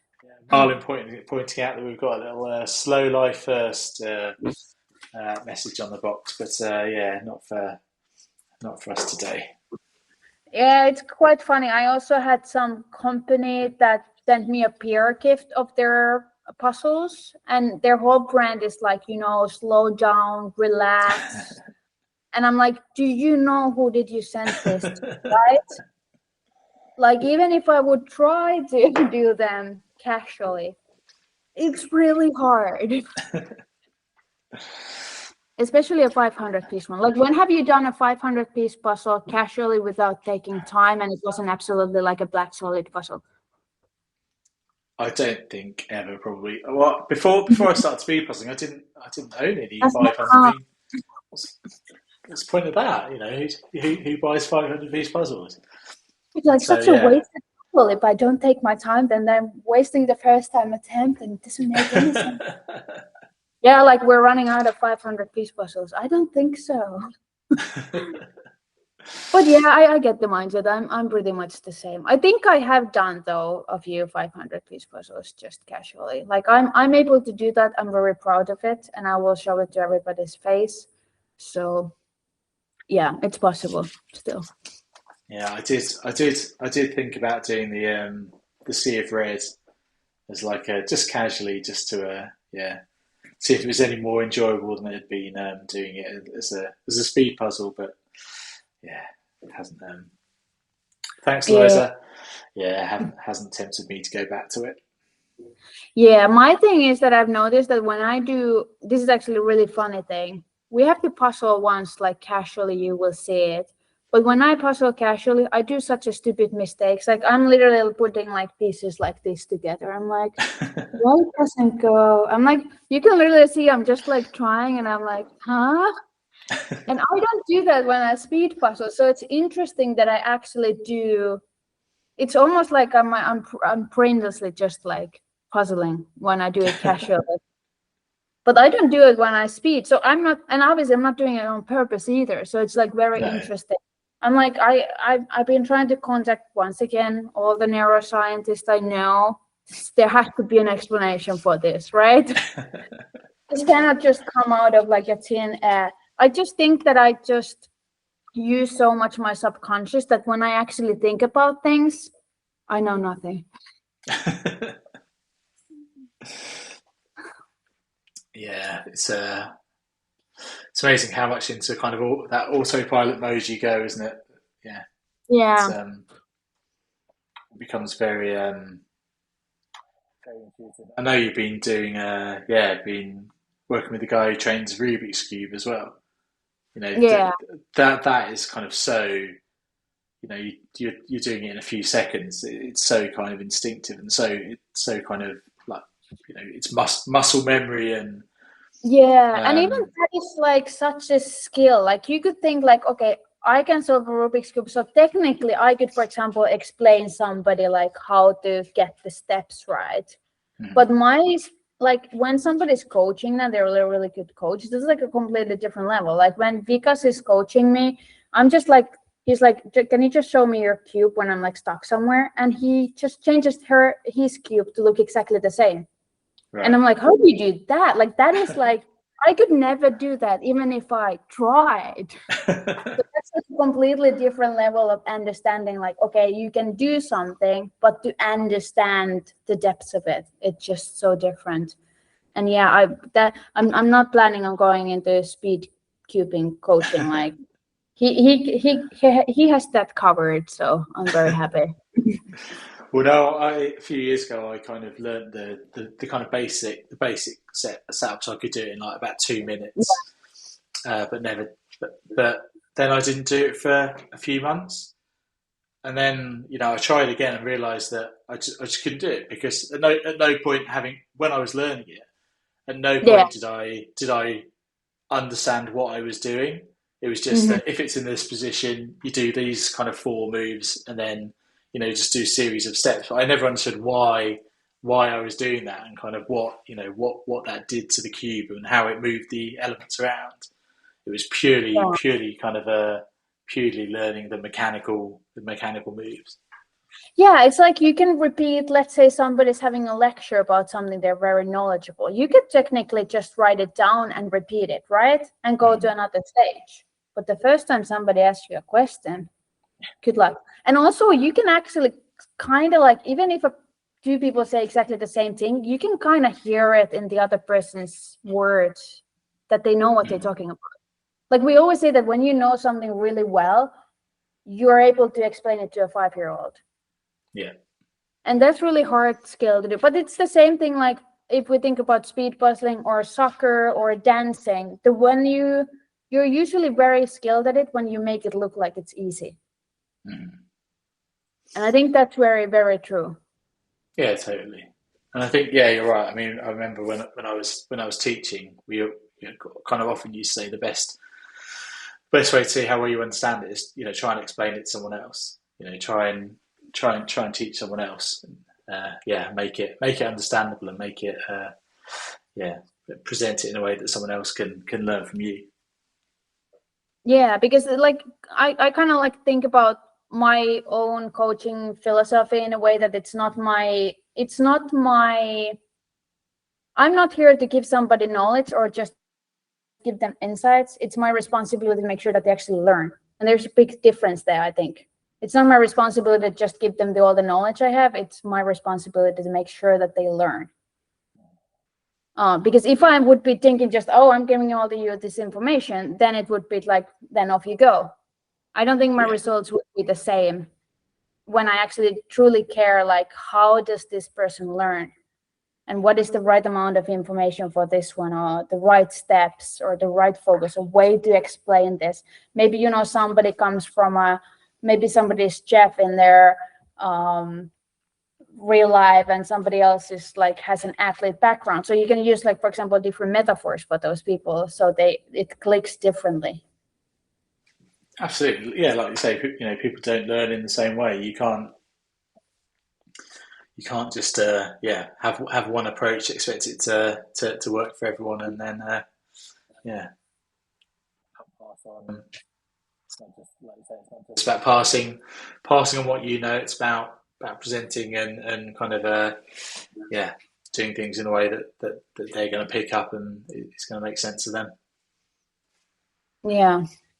Yeah, exactly. And you kind of like have to get them do their own aha moments or understand their own way. You can't give somebody internal motivation, but you can, for example, help them to find it.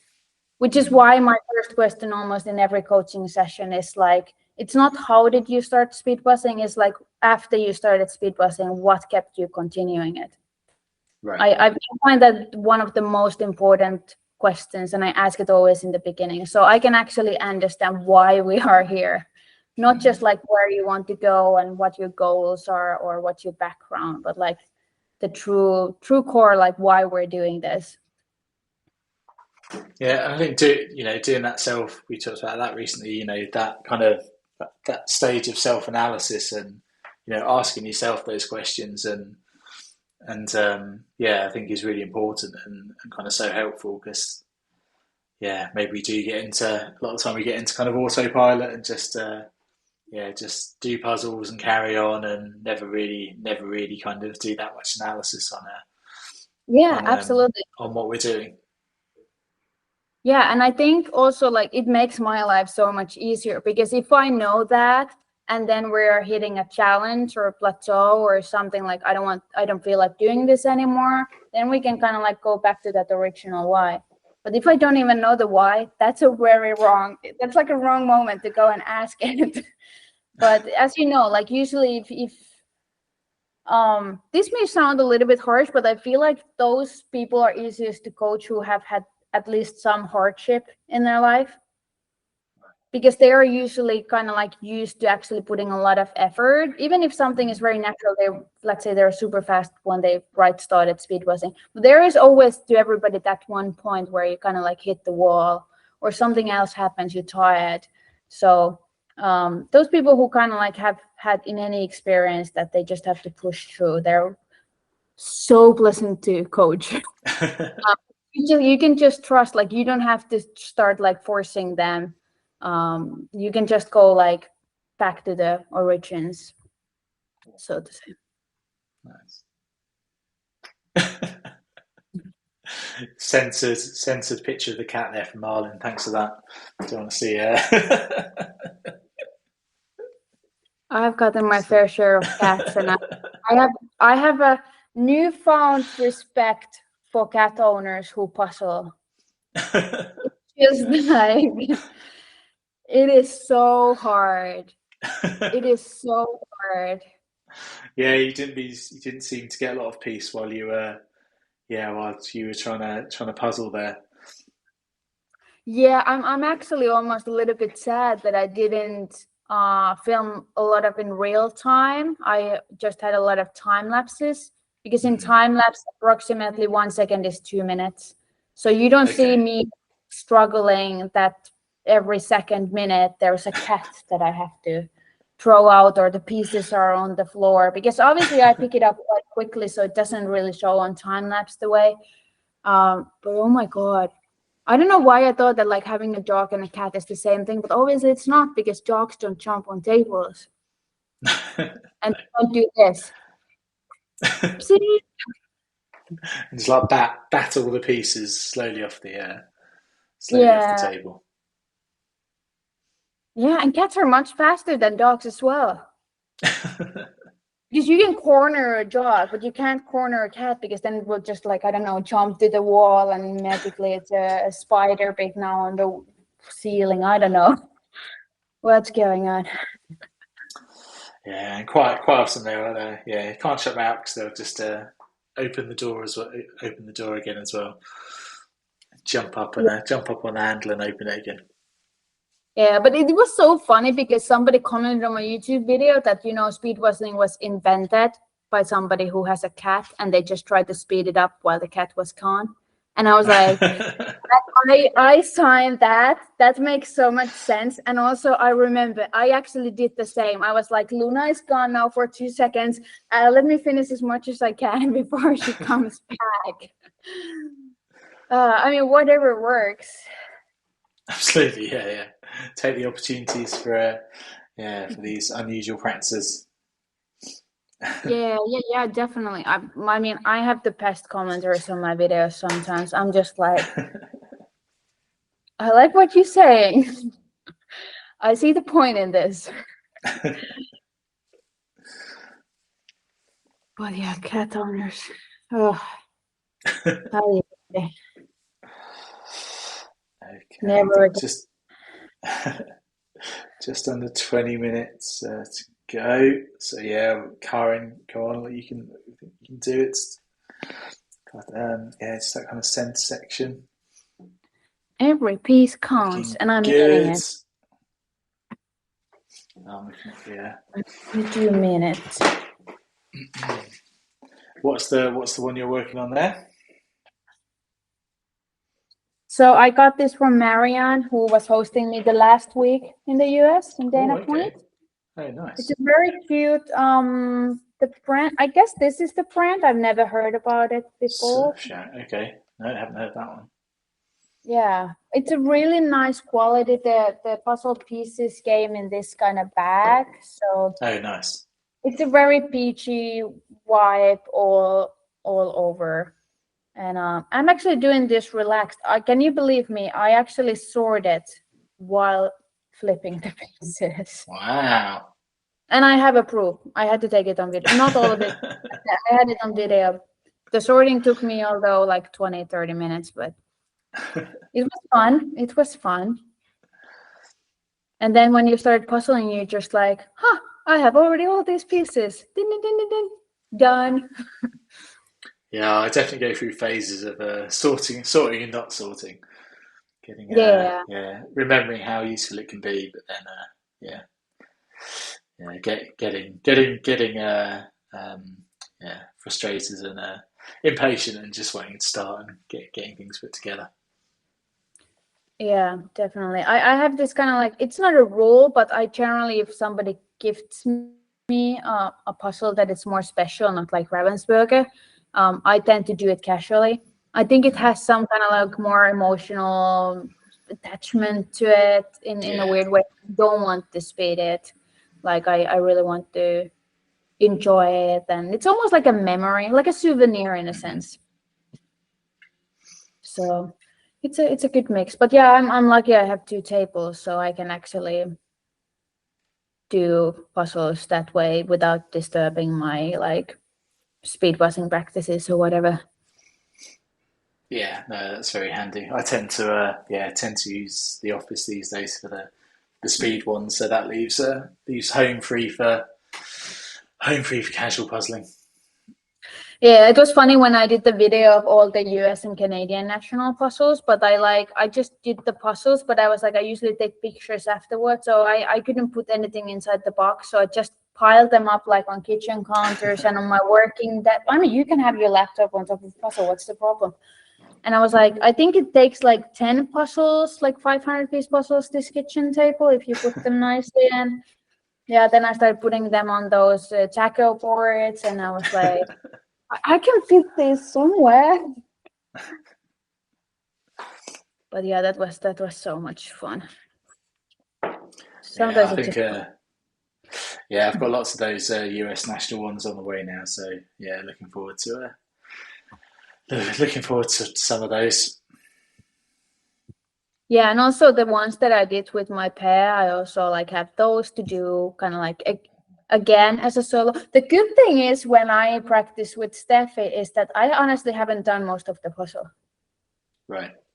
Obviously, she's faster than me. She does the easy parts. So piece count wise, she does much more majority of the puzzle. And also I do edges. And sure, you can memorize edges, but it's not actually that much. Like No, it's 86 pieces, but it's not like it doesn't give you idea of the image, really. no, that no. There's a lot of other stuff that's happened by the time you finish putting the edges together Yeah, like I do that the you never capital. part of. So I'm very excited to redo them. But yeah, I have so many. I actually, what I mostly have on my pile, I have like, I think 15 300-piece puzzles. Because that's the only advice I take. Like I always say, I don't take my own advice, but doing smaller piece count puzzle, that I seriously actually take my advice on. Um, those I do. Also for the reason that they save time when I don't have time to practice, or I can do 2 puzzles in a day without my clients getting mad. So, and they work. And once you do it first time attempt, then you can utilize that for all the practices, like left hand practice and all that stuff. So it doesn't kind of go waste also either, because you can do so many practices with them. So yeah, I think the 200 and 300 ones are the ones that I've redone the most times. Like, because like you say, they're good for warm ups, or good for those little those different practices. yeah, this was very interesting. So I think I've mentioned to you those Treffel. It's like a 4 times 250 pieces. So I bought 3 boxes of those because I found them and I was like, oh, this is perfect, and it was so cheap. So but the funny thing is that they have it in one bag. It's still 4 puzzles. So I was like, well, now I actually got 2 practices out of this, because I have like technically pieces, like 4 puzzles mixed. And then I can separate them, put them in separate bags, and use them for doing first time attempt just that one puzzle, and then I can then reuse it for all the other practices. So it was actually nice. But the funny thing is, because you had this one competition, I think last December, where you had this kind of like a Christmas calendar type of puzzle that it has just a very small piece count puzzles, and I think in total it was like 1,027 pieces or something like that. Do you recall? Yeah, I think it was 80 pieces each. So what, 960 pieces in total? Yeah, something like that. And I did that under an hour, I think, like a little bit under an hour. And I was like, okay, well, it sounds like if you just mix a smaller piece count, like I can do this in under an hour, that 1,000-piece puzzle. Well, no. I always forget that when you mix puzzles, it just gets so much trickier. And I was like, well, this is so easy because, I have so many edge pieces. But I can tell you, when most of your pieces are edge pieces, it's too much edge pieces. And also, all the edge pieces have kind of like this frame. So only half of the piece was actually kind of like the image, and the second one was just this kind of like a frame line. So it was like, and then my space management, like, because you have to place them on the right place, kind of like you have to decide which order you do which puzzle. But it took me almost 2 hours, and I was like, I thought this would be ready before 6, and here I am at 7. No, they sound like a lot of fun. I haven't seen them. I don't know. I assume they're probably available here if they're Sheffield, but yeah, I have to keep an eye out for those.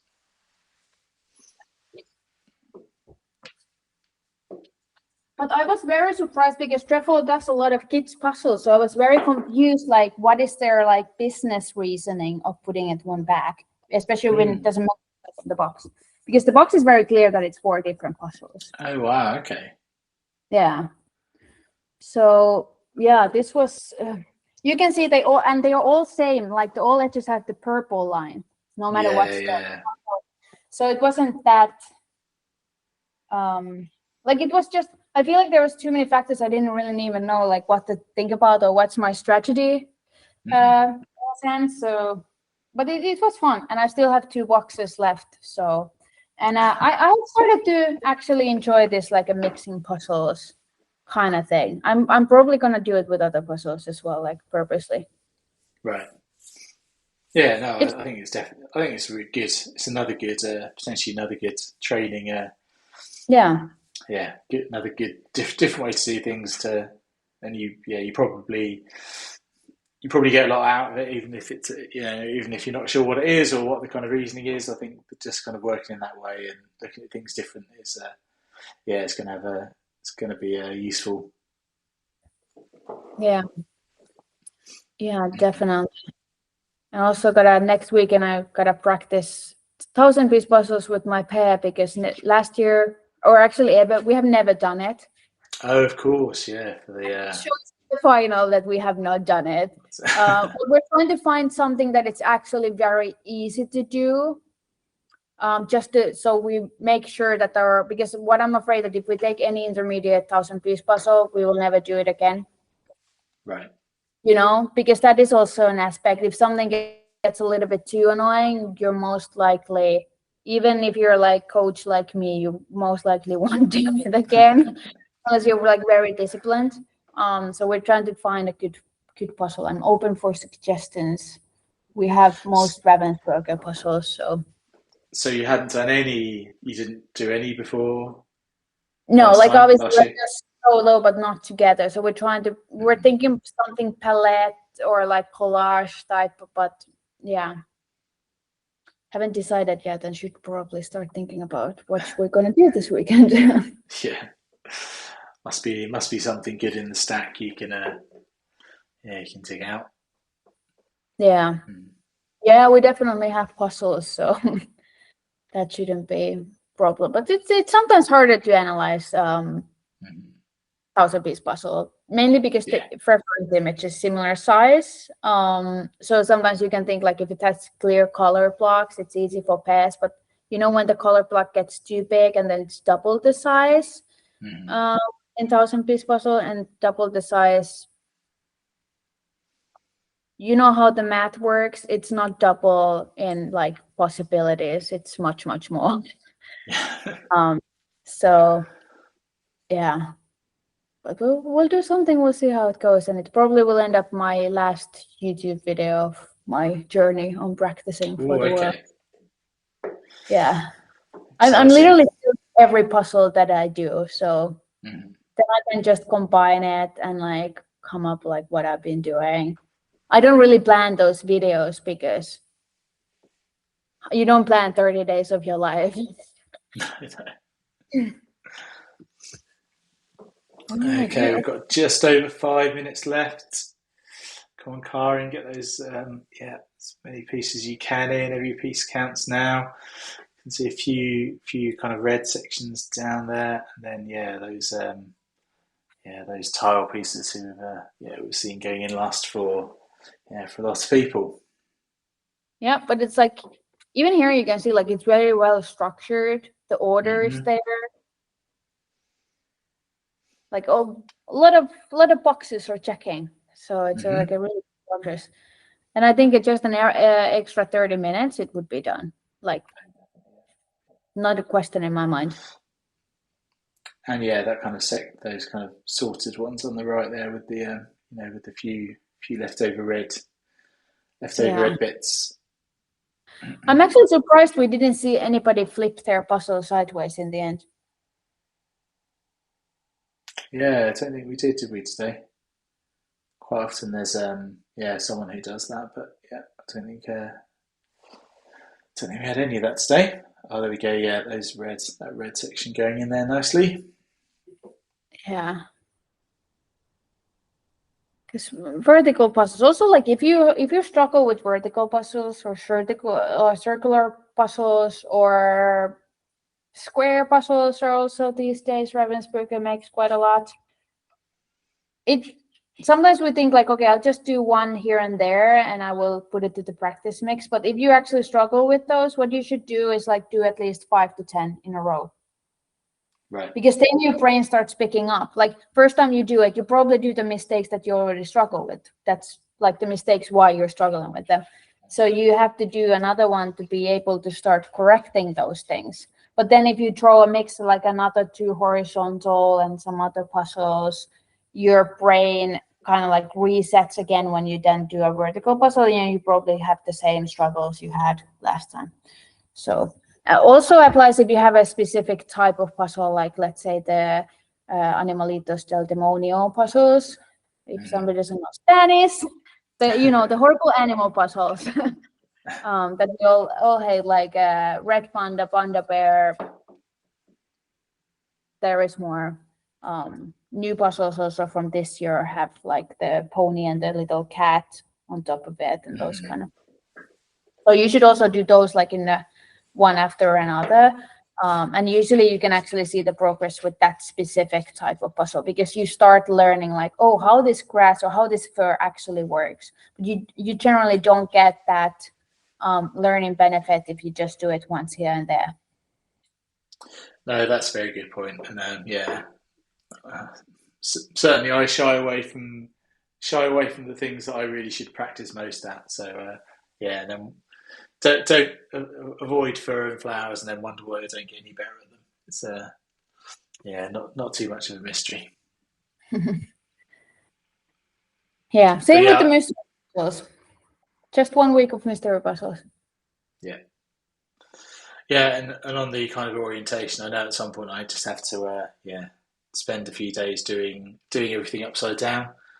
Because at the moment I start and then get frustrated and turn it around within about a few minutes, and it's I just need to stick with it so I get used to it and get over the that initial feeling that it's just that I can't do it.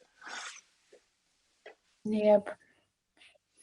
Yeah, it's going to be very interesting what puzzles we will be getting at the Worlds. Nobody knows. Are we going to see any kind of a prediction video? I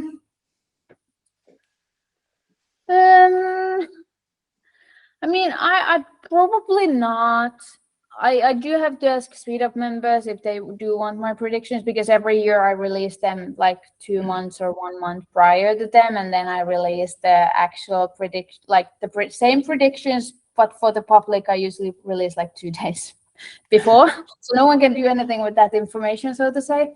But yeah, I don't know if I want to do that, because there's so much like negativity around the puzzle choices in general. Right. And also like I don't think the speculations will help anyone either. It's more like just me to prove like, oh, I'm so good at prediction puzzles, so like what's the point of that? No, I understand. I don't need it. So and I mean, and I know it's interesting, but it's like not interesting for me anymore that much. I can talk about the logic, how I do the predictions, nerd it out with some people who are interested, but I don't think for a public wider audience video it just doesn't make sense to me. So we'll see. Maybe I change my mind. Okay, 30 seconds to go, Karen. Last few pieces in. Done really well. Still looking organised. Yeah, just getting some of these little yellow corners placed. Just a few pieces in. And that is time up. Ding, ding, well ding. done, Karen. Good work, good effort. Done really well tonight. If you want to count your pieces up, and then you can type them into the site. Yeah, do take a little time to finish it off. I'm sure it won't take you long to finish them there. You're going really well. And then thanks Amelia for joining us again. Always good.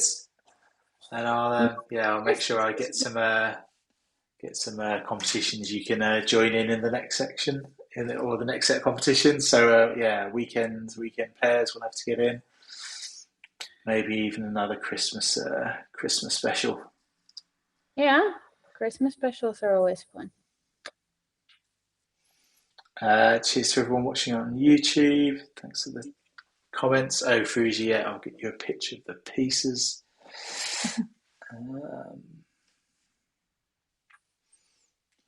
2 left.